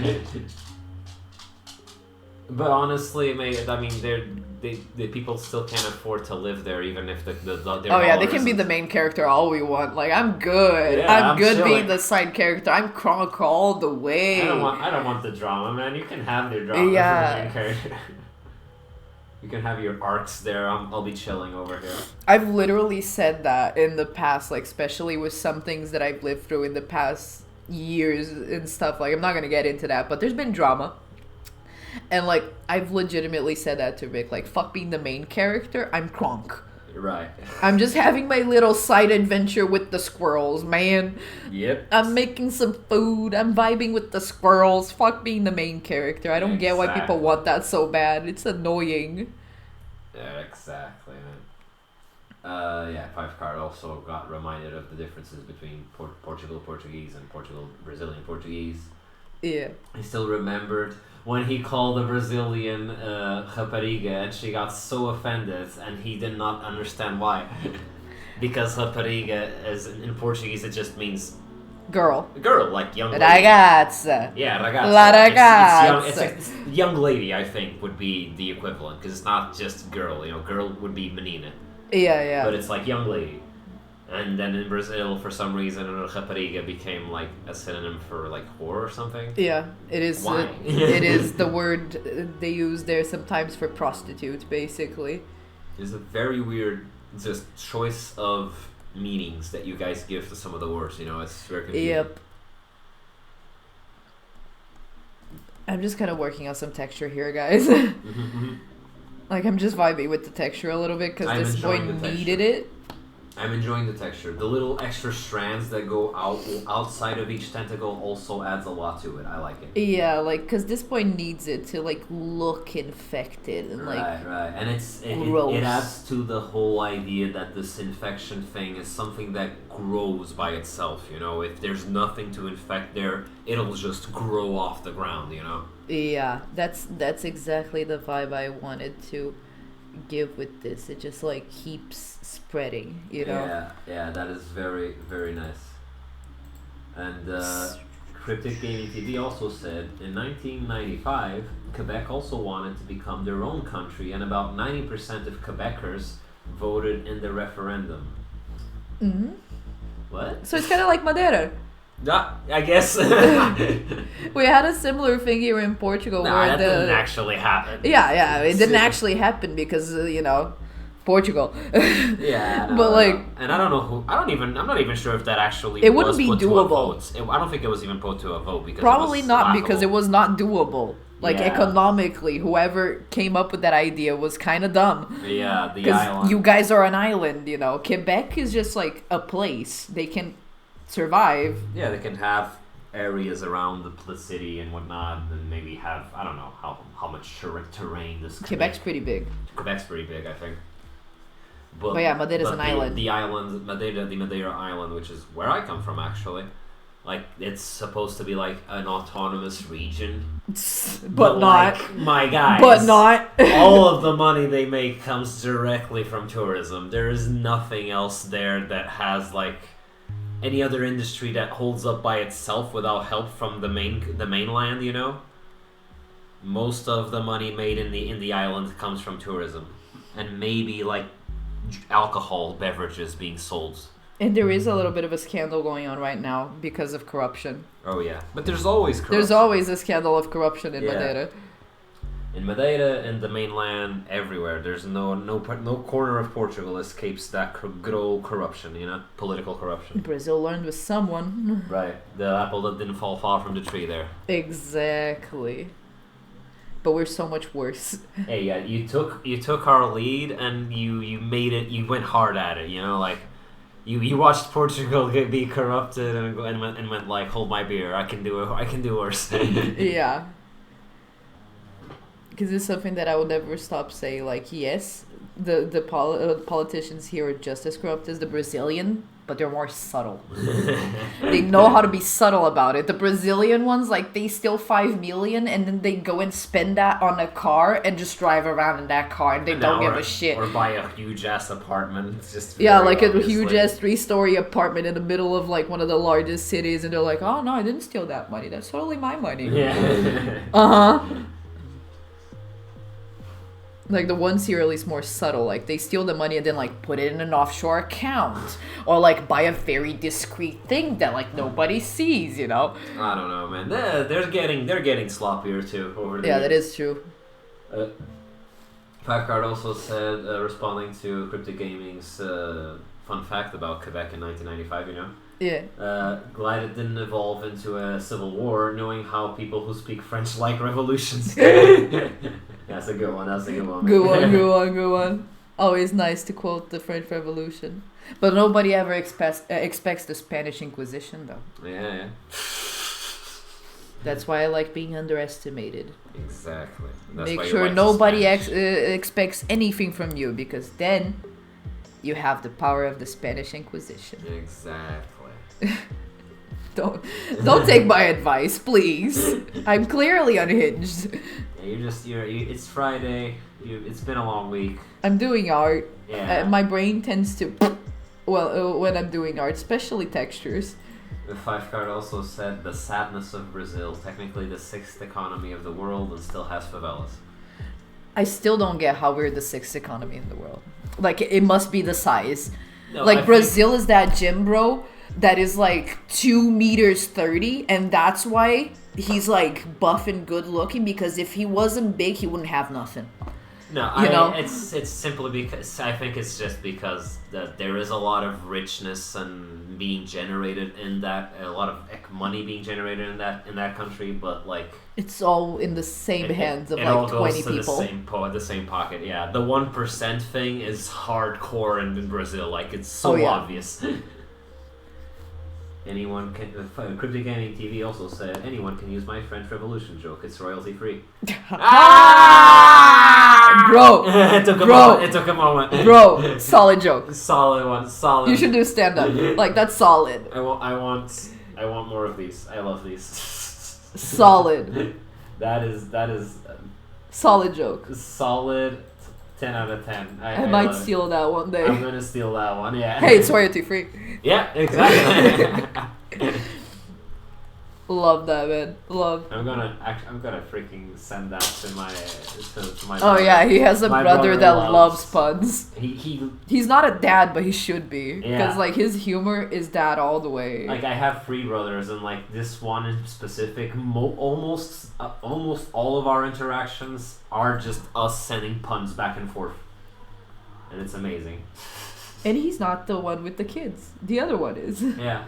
The other one, but the other one decided to have 3 kids in a row, so I don't think a lot of the brain survives. Oh yeah, true that. I am scared for that man's health in general, not even just the mental, the physical, but like, god damn it. Yeah. Like, bro, 3 boys, I gotta add. Yeah, 3 boys. Like, not even a girl to help a little bit and like calm down. Nah, 3 boys. And all within like 2 or 3 years of each other. So like, the man likes an adventure. Yeah, he goes hard at it. He's the kind of guy who'll just play the game on the hardcore difficulty to begin with. He must have enjoyed Dark Souls back when he didn't have kids.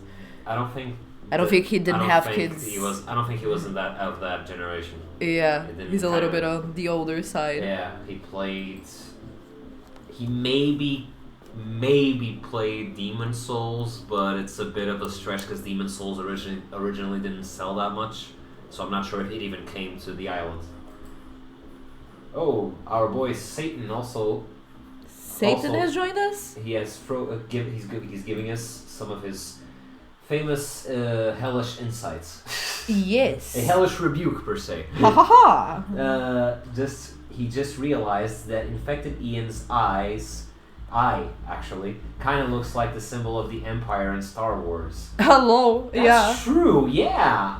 Fascist alien parasite. I'm down. All hail. Hell yeah. I'm up with that reference. I like it. That's true.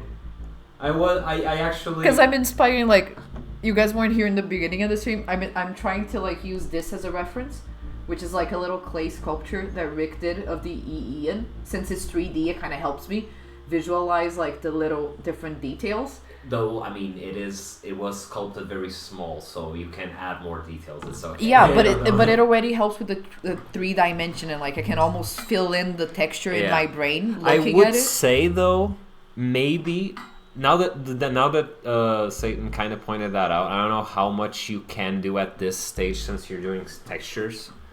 But like, would it be possible for that like eye to be a little less geometric per se? Yeah, I can fuck it up a little bit. Like That's you easy. see, like you did essentially the same shape, but it's more blooby, you know? Some of the parts a little bit thicker, some of them a little bit thinner, you know? I could just fuck it up a little bit with this brush, you see? Right, exactly. To have that... add a little bit more on the side so it's more irregular. Yeah, have some of them Should have said that when I was cleaning up the shape. I know, It was sorry. irregular, but then I cleaned it up to make it more geometric. I'm sorry. Yeah, make it gooey is what Wolfer says on chat. Hell yeah, Satan, leave it to moi. I can make it Card gooey. also commented on my brother's thing, like he doesn't have time. He spends time playing life in hard mode, so no time for gaming. Back to back them. Oh yeah. Like, that man is insane. Like he makes me question if I even want to be honest. Hey, hello. Pedro again? Oh yeah, the other one. But I think your mom's already giving the medicine. I'm gonna check it out. Also, you can have this this little thing here. You should eat. You only had the little bit of the yogurt. You should eat. Oh no, but that thing glues so much in the mouth. I'm not gonna be able to speak for like a solid 10 minutes after eating that. What? You can speak. You'll just have things on your teeth. Then I Just have don't a show your mouthful. teeth. But then I have my mouth full. I'm not trying to have my mouth full and speak with my mouth full on stream. I'm a polite, gentle lady. Polite, gentle lady. Yes, very much so. So this is the art that polite, gentle lady does. Yes. Oops, why did I go blue? Wait, that's not... Why did I get bonked? Ah, it was because of the goo. I get it. I get you, Cabo.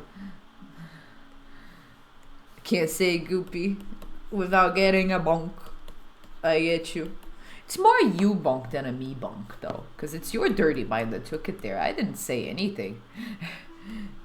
And neither did Satan. He was just saying to make it gooey. It's kind of a self-bonk there, to be honest.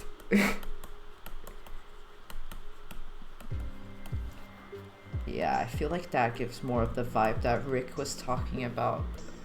That's kind of coming out and stuff. We really got to start giving this some 3-dimension, but I just realized that I did not do anything with the claws. Okay.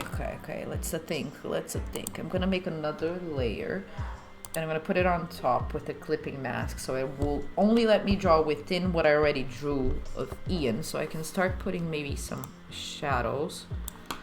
Just to start making a little bit more sense in my brain, you know? But do I want to make shadows like that, or do I want to make shadows with a curved layer? Now that I question that, I am going to change approaches. I'm going to use a curves layer because I love using curves layers for shadows. They're my best friend. I love the way they work. The shadows you do on them just look so natural. And it's just the best thing. So that's what I'm going to be doing. Let's invert the layer mask. Let's flip the layer mask. Hello, my child. Have you taken your meds? I think so. She's going to steal Rick's chair. I'm pretty sure she's going to steal Rick's chair. She's plotting things. Oh, no, she wants my cookie. You're not getting my cookie.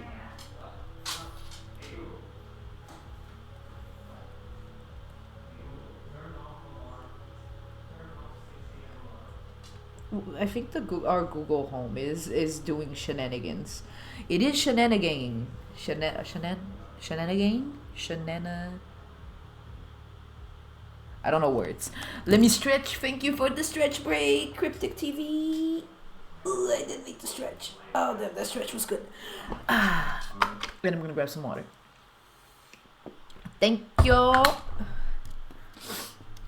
Yep. Wait, Satan said, "Oh me, oh my God, I'll get your mind out of the gutter." The entire conversation took so much out of context. It was just the bonk. Yeah. Okay, yeah, I get it. I get both of you. He did have a point right there. I low-key hate the shadow, but I'm gonna work on it. Because I just want to, like, start seeing the shape, you know, of I.I.A.N. The shape of her, you know. We're gonna have to be aware that our Google decided to try and schedule an alarm for tomorrow at 6 a.m. I told him to turn it off. We're gonna have to check in the app if it did turn it off, because it didn't say anything after I told it to turn it off. Swear to God, if that bitch rings tomorrow at 6 a.m., I am cursing Google out. Right. So what I miss? Not much. I was just checking the messages, and Kado self-bonked, basically. I see. Because he bonked something that was so out of context that essentially it was a self-bonk. Right. And also, Criptic Gaming also redeemed the stretch. Oh yeah, I already did those. Hydrate. I already did those. It's okay. That's good. I checked it out already.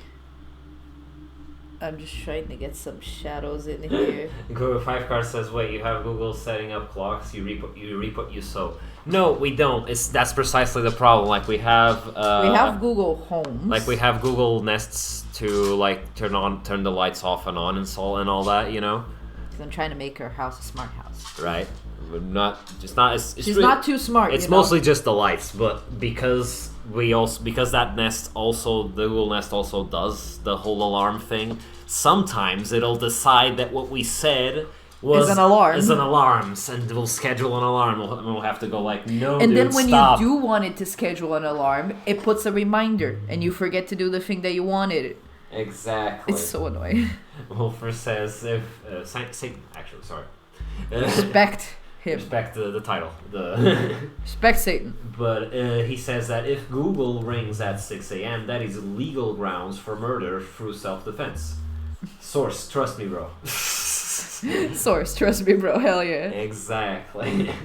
Ooh, I think this is starting to look That is looking nice. Nicely textured. These textures are helping. I'm still gonna need to work on the body though. I absolutely hate doing metal textures. I have such a hard time with them. Do like you did with the back when you did I.I.A.N for the cover. Like it's not you can do that Macintosh kind of. Oh, the matte metal. Okay, yeah. The matte metal. Yeah, would be more congruent, right? Because it is an I.I.A.N. It is an I.I.A.N that got infected.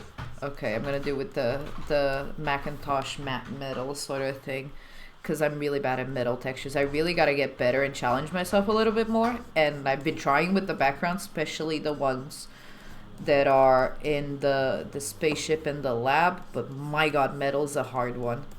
Like, even glass is easier to draw and make it look like glass than fucking metal. Really? Yeah. Say glass is a little easier. Because metal, like, not only does it have, like, a fuck ton of different, like, the way it reflects light, but it also has a fuck ton of colors that it reflects. So, like, if you're doing metal in black and white, it ups the difficulty because you do not have the colors. You have to just use the lights. Right. So, like, it's hard. It's not easy at all. 5 card also says that he destroyed an alarm clock years ago for beeping on a Saturday at 6:30 a.m. So he can attest to that. Damn. It was a dumb alarm clock. I mean, clearly, didn't have the brains to survive. Yeah, like, no. 6 a.m. on a Saturday should literally be a crime. Oh yeah. You used to get some fucking messages from your previous work, from your previous job. Yeah. During those hours. One of the many reasons I quit. Not the only one, unfortunately, but one of the many. And also we used to have some really, really loud neighbors at a certain point that loved putting really loud music at like early morning on Saturday. And at one time I literally I went on the balcony, tried to scream at them. They wouldn't hear because they were focused on the music. So like I took a little speaker that I had that was super powerful. It could go really, really loud. And I just put it on the balcony, connected to my phone, and put that Pink Guy song that says "Shut the Fuck Up." Like, the name of the song is "Shut the Fuck Up." I just played that song on loop for like a solid 20 minutes, just to annoy them. I forget if it actually worked. It didn't. They barely noticed, but I needed that. Yeah, it was for me, not for them. It was for you, yes. Wolfer said, metal is hard as fuck to draw exactly because of that. You're not gonna eat that though. You can't. No. She still wants to eat the cookie. No, you're not gonna eat the cookie. Not for you. It's for your mom. You have food out there. You know, you could eat your own. Please food. eat your own food. I know you don't like this one clearly, as much as the last one. But it is your special foods to take care of your little thingy. Yeah, the belly. Yeah. The belly. Not belly, but you know the everything. peas. Yeah.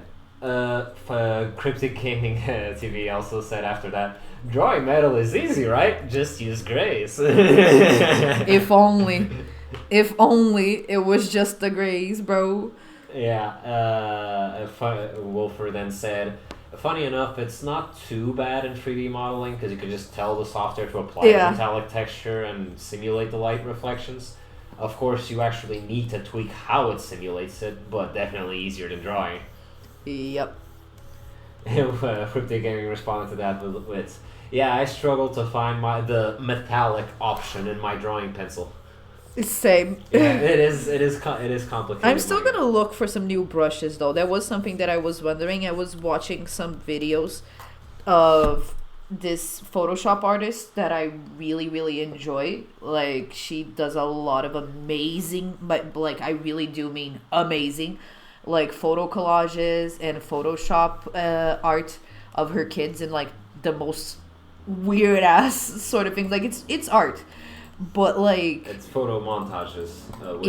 But she has a lot of different brushes that I see her using that like she has a brush for snow. Oh damn. And like a brush for curls. Like that one kind of blew my mind because I do have a brush for hair, but it's just like, you know, hair. Yes, like strands, loose hair. Strands, yeah. She has one for curls, and it's actually pretty realistic. Damn. I was like, oh girl. Okay. Like if I can find like a metal brush, that would be bomb. Yeah. 5Card also commented on Nikita. And Nikita be like, dog food, how dare you human, keep cookie, I want it. Yeah, she's been a little fussy since she started on the beds. Yeah, kind of feels like she just wants us to compensate her with just human food, and like we can't just do that, you know?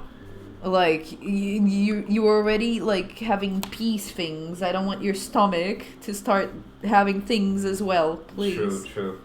Also, Satan made actually a very poignant comparison here. Digital drawing is like playing Skyrim. The modding community does over half the work by coming up with custom shit. Oh yeah, big time. In the end, the answer is mod the heck out of it. Well, depends on the case. I currently don't have this talent yet. One day, maybe, I will. But like big artists that are really good on Photoshop, for example, the one I was talking about, like she makes her own brushes. She has a video showing that how she did that, but it's like super complex and I could not follow it. But like it's so fun. Like she can do any texture, anything like with her own brushes. Yeah, it's next level. So it adds shit, and also she legitimately pays for her Photoshop. And that's all I'm gonna say. You know, she has other things because of that. Clearly, she has not because I don't pay for Photoshop. I totally pay for Photoshop, yes, but I don't course. get those things. You know. It's because of the version. Yeah. Let's leave it at that. Let's leave it at that. And 5Card also said that everybody forgets that programming the metallic feature is a thing. And that's why I'm a gameplay programmer and not something else. Because I can't even imagine the programming that goes into creating visual textures like that. Like, how do you create that? Oh yeah, from I have code? no clue. Like, how do you tell a code like, hey, be metal? I know, right? Like in my like, bro, be metal. Metal. I don't know. It's weird. You start coming up with your own. Yeah, Wolfer says, "Oh, definitely couldn't be me because I do pay for Photoshop." Yes. Yes, exactly. Everybody pays for Photoshop. Yeah, 5Card said also that he actually did teach VFX at a point, so he knows the pain. Oh damn! Back in his when he was teaching programming and how do you teach Polytechnic English? Polytechnic? Does that exist even in English? I do not know. I don't like the texture. What? You don't like the texture of the thing? Why don't you open the just the I.I.A.N that you did with that Macintosh look on the side, so you can have it as a visual based because you don't have that sort of texture here. This is just me painting with clay. It was basically just shadows and light there, the same way I did this. It looks a little more nice there because I have color. You can put a little bit of... No, I cannot. It's the aesthetic of the thing. Right. Yeah, for Criptic Gaming TV said, why did the code start headbanging? Because it was told to be metal, but couldn't handle all the bugs. Wow. Amazing. This guy, Criptic Gaming TV. You got the best jokes, bro. Gotta say. He is like solid jokes. He is dethroning our Satan. Satan used to be the king of bad jokes, yeah. But he got dethroned by Criptic Gaming TV. Also, that's a pretty good username. Like, I gotta hand it to you. Like, we've had quite an interesting variety of usernames here, and that's probably one of my favorites. Okay, let's go back to the main layer. Also, you just hit the 2-hour mark, by the way. Okay, I think I'm about to maybe stop because I'm coming to a point that I really am liking. The thing is just gonna be about rendering and finishing it off. Like, even the background, I'm questioning if I should do more with it or not, because it will be covered in shadow. Yeah, I should maybe try and see it with the shadow first before deciding if you're going to add more to the background. I'm just gonna... Though the little paws do need... Yeah, that's what I'm going to work on now. Like, my focus now is going to be the claws. The claw. Damn, doesn't even react. You have grown, child. Yeah, it's been a few years since she's reacted that much to the claw, especially when you don't go up in her face. Don't grow old, child, please. Stay a baby forever. Stay baby. You will last 40 years. You will break the world record, doggo. The oldest. That is my goal, legitimately, as a dog mom. I'm not even joking. Like, I will make this dog live till she's 40. Even if I have to sell my fucking soul for it. Not even joking. Oh, yeah. We already have Satan in the chat. It's gonna be pretty easy. Oh, Satan actually said a few other ones. Being a king is too much administrative work. I started outsourcing. Makes sense. That explains it. True. He also said that Nikita needs Uncle Wasco to go back and rekindle the fear. Exactly. It was he who started it all. Yeah, right? he's the one that makes the fear more present. Like, we've always been a little... Too nice. Nice with it. She doesn't really fear us. Yeah. He also said he's open for business deals. So if anyone has an interesting... Anybody wants to sell their soul? Yeah. Talk to Satan. The Satan in chat. That is always going to be one of my favorite aspects of these streams. To have Satan in chat. Exactly. I feel like it is a differentiator for us as a studio. I know. Not every studio can say they have Satan in the chat, you know? Yeah. Satan on staff, Satan in chat. Like, Satan's our narrative writer, man. I know, right? Like, that's something. It might not be true, but it's something. I mean, I think it does raise the question of how gloomy are we going to be, but I think Satan has a sense of humor, just conceptually, right? Oh, yeah. And hey, it's always a little dark, a little groovy, a little sad, to quote Hades. Portuguese 5-card also said about the dog thing. The Portuguese Bobby had it. Yeah. It had its world record removed. What? Because scientists didn't believe it was true. Fuck off, man. Dobby deserves justice. I know, right? Bobby. Like, what do you mean it wasn't true? Like, you're saying the dog lied about its age? Like, bro.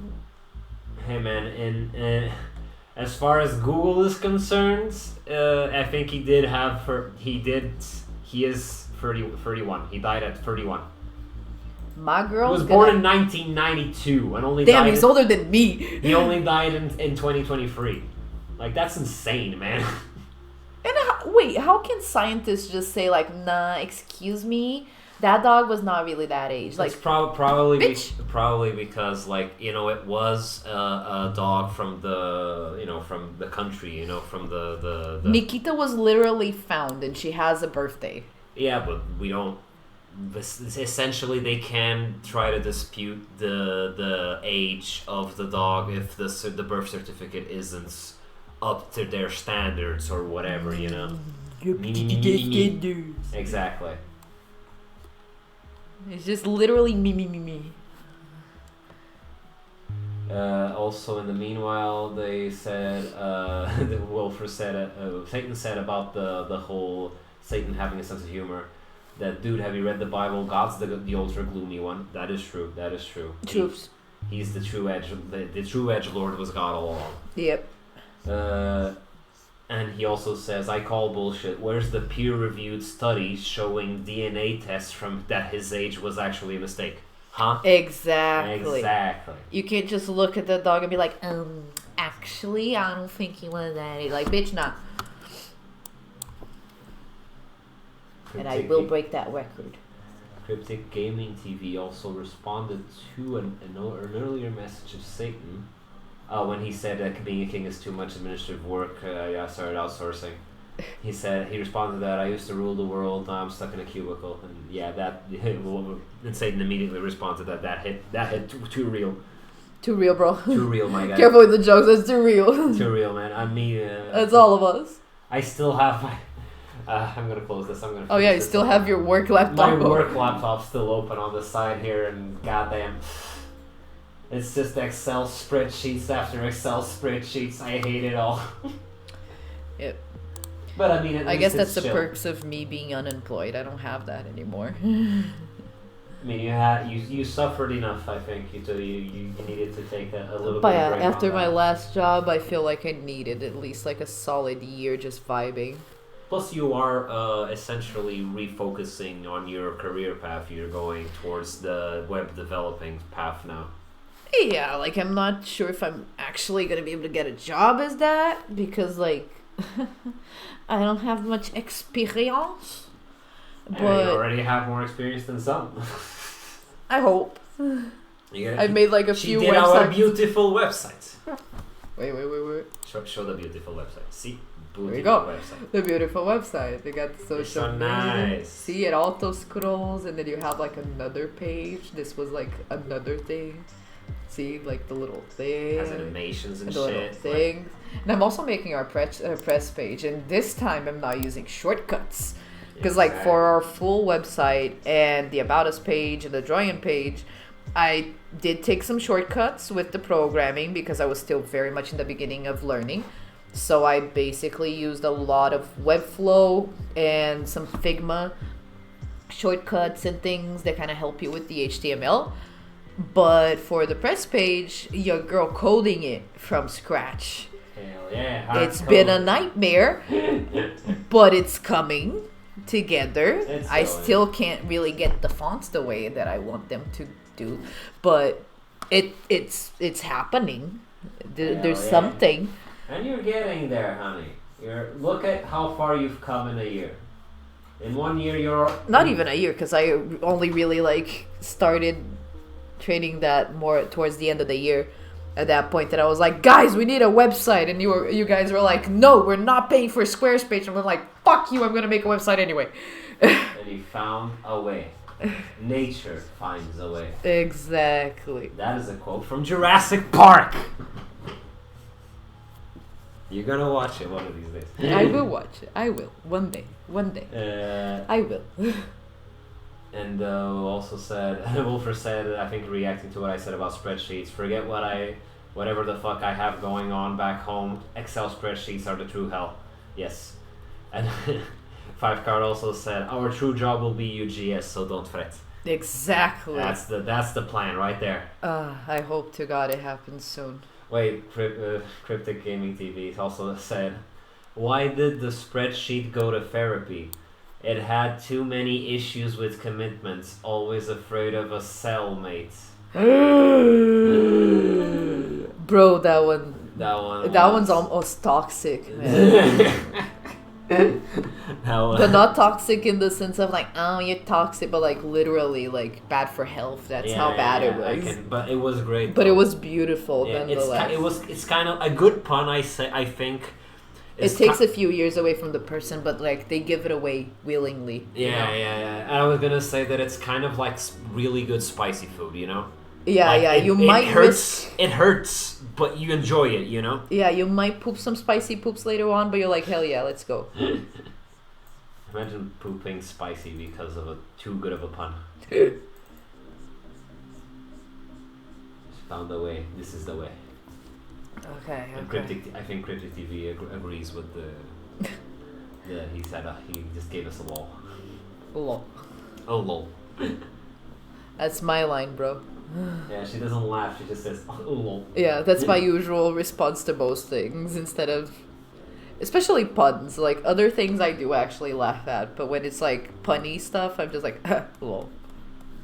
You know that game that I got you playing on your phone, My Friend Pedro Ripe for Revenge. Yeah.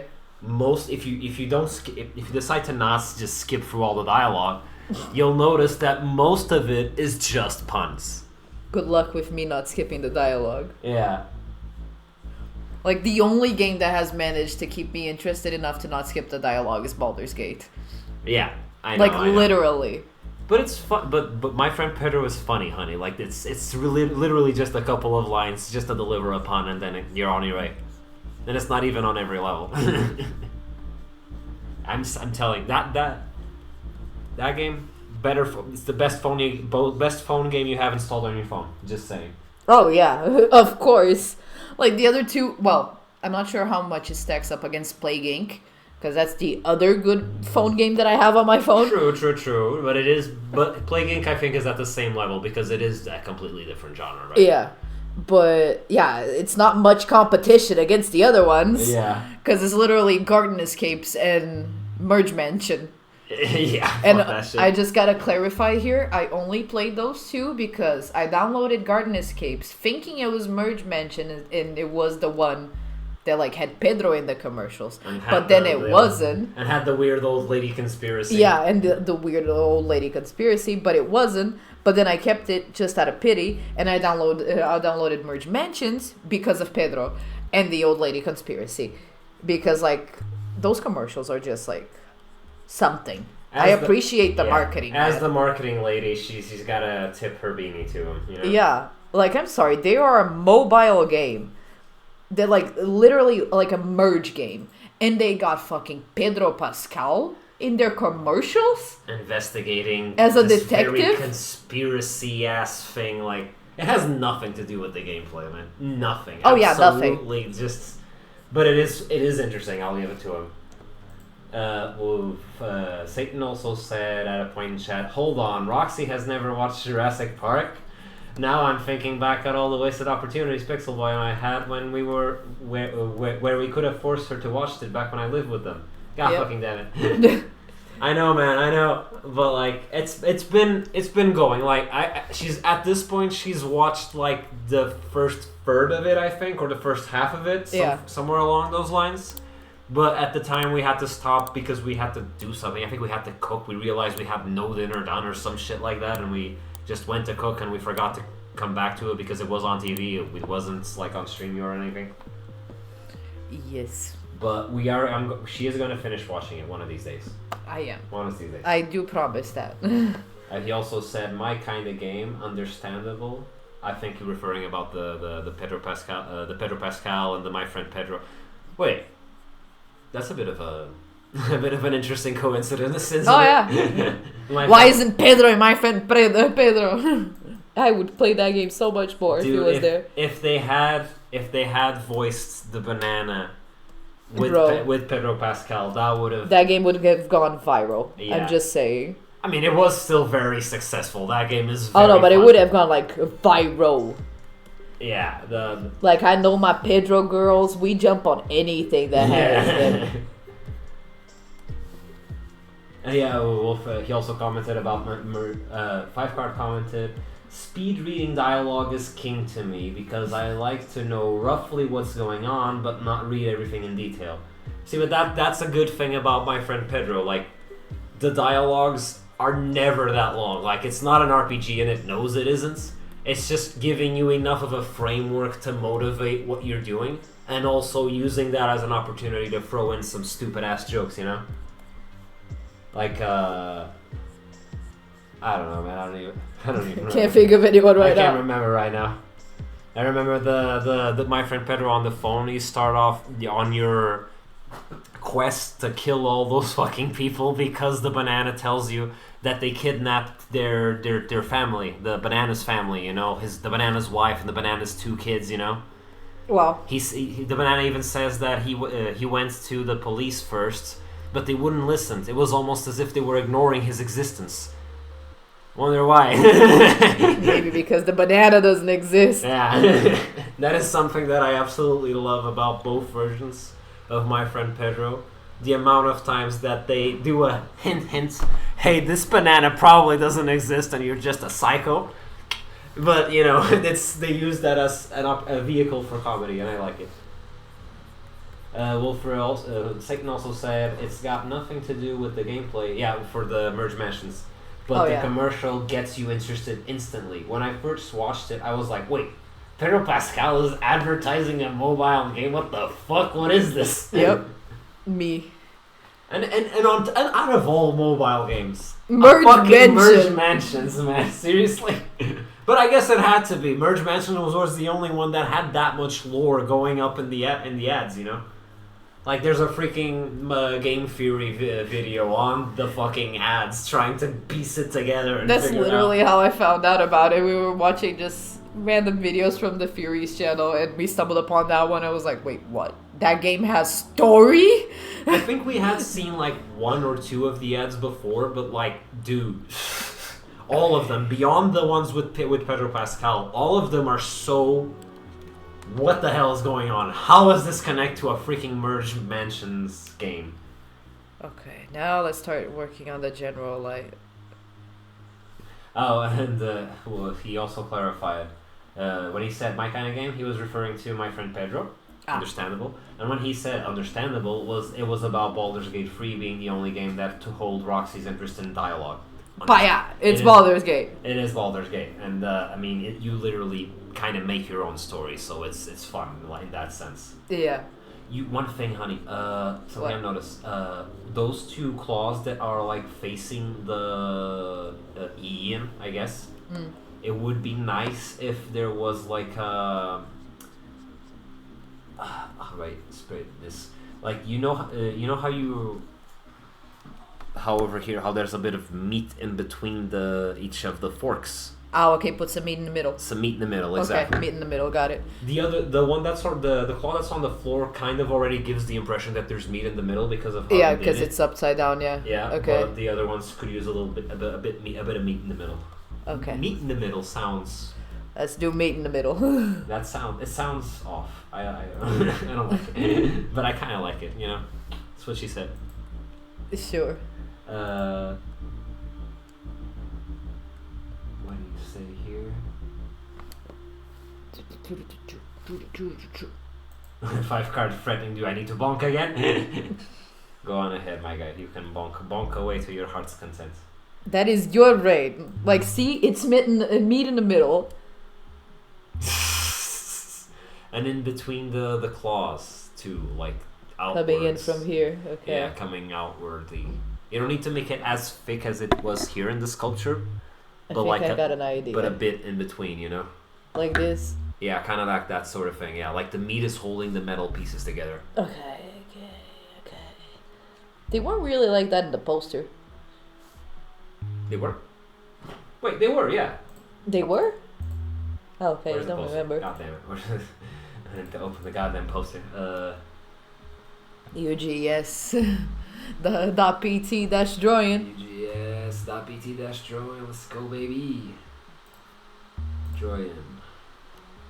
No, it was. You did have meat in the middle. Oh, okay. I did have the meat in the middle. Cool. You had more meat in the middle than what you're doing now, though. Let me see.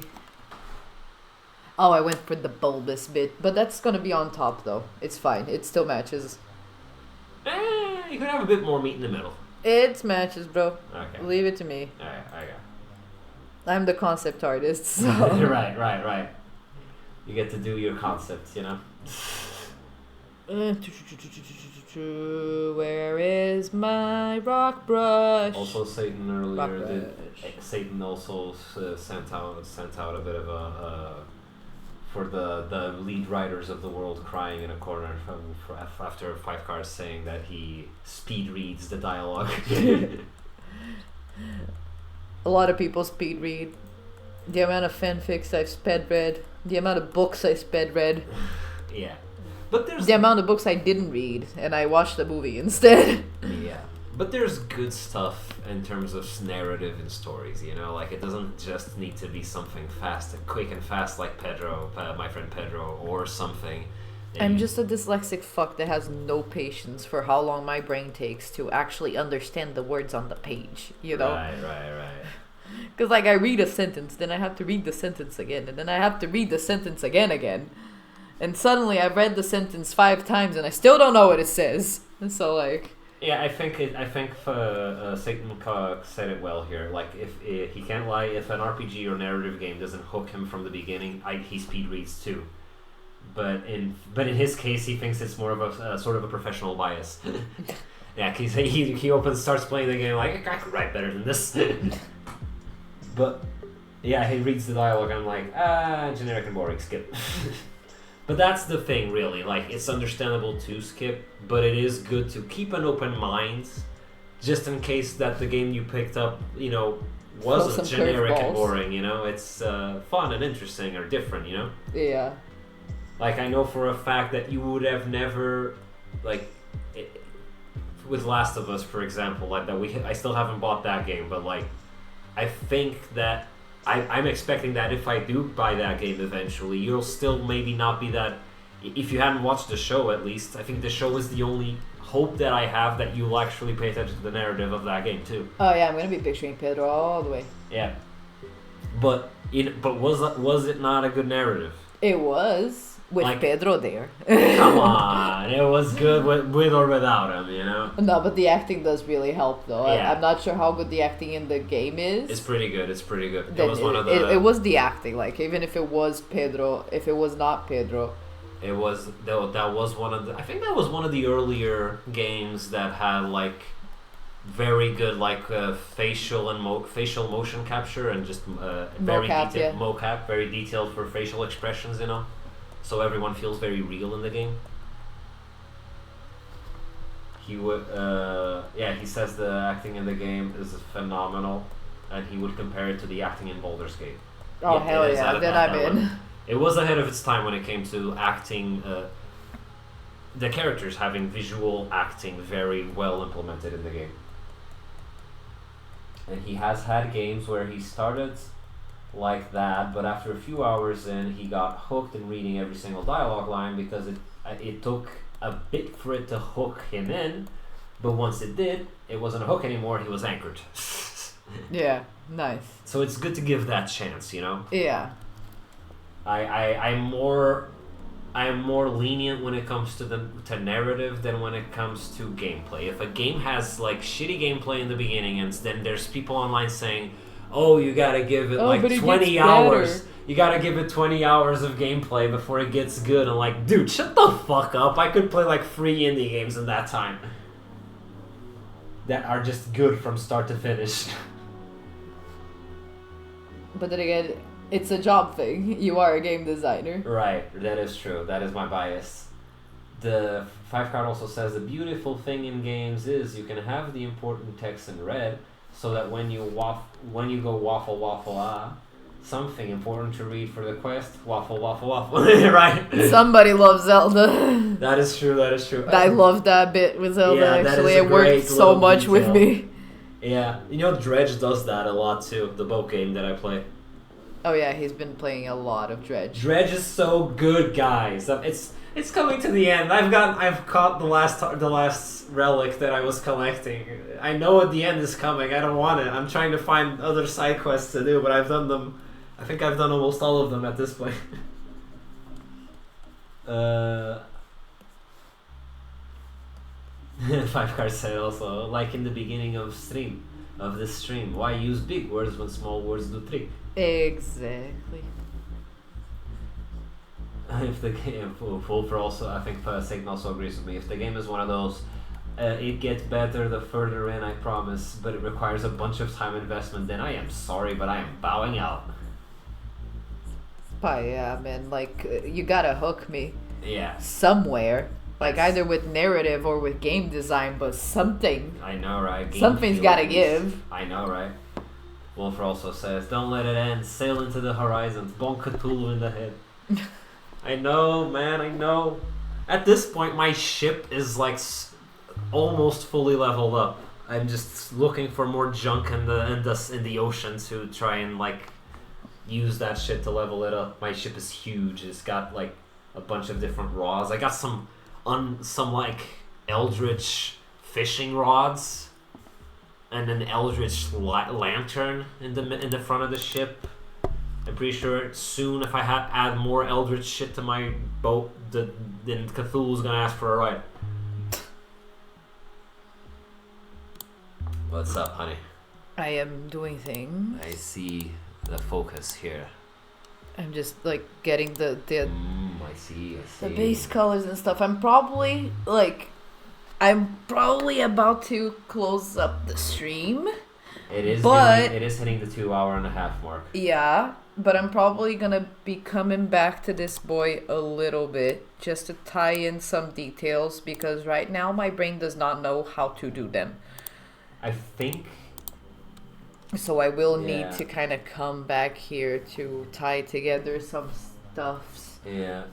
I also feel that the claws themselves are gonna give you a bit of a headache. Yeah, because they're not looking the way I want them to look just yet.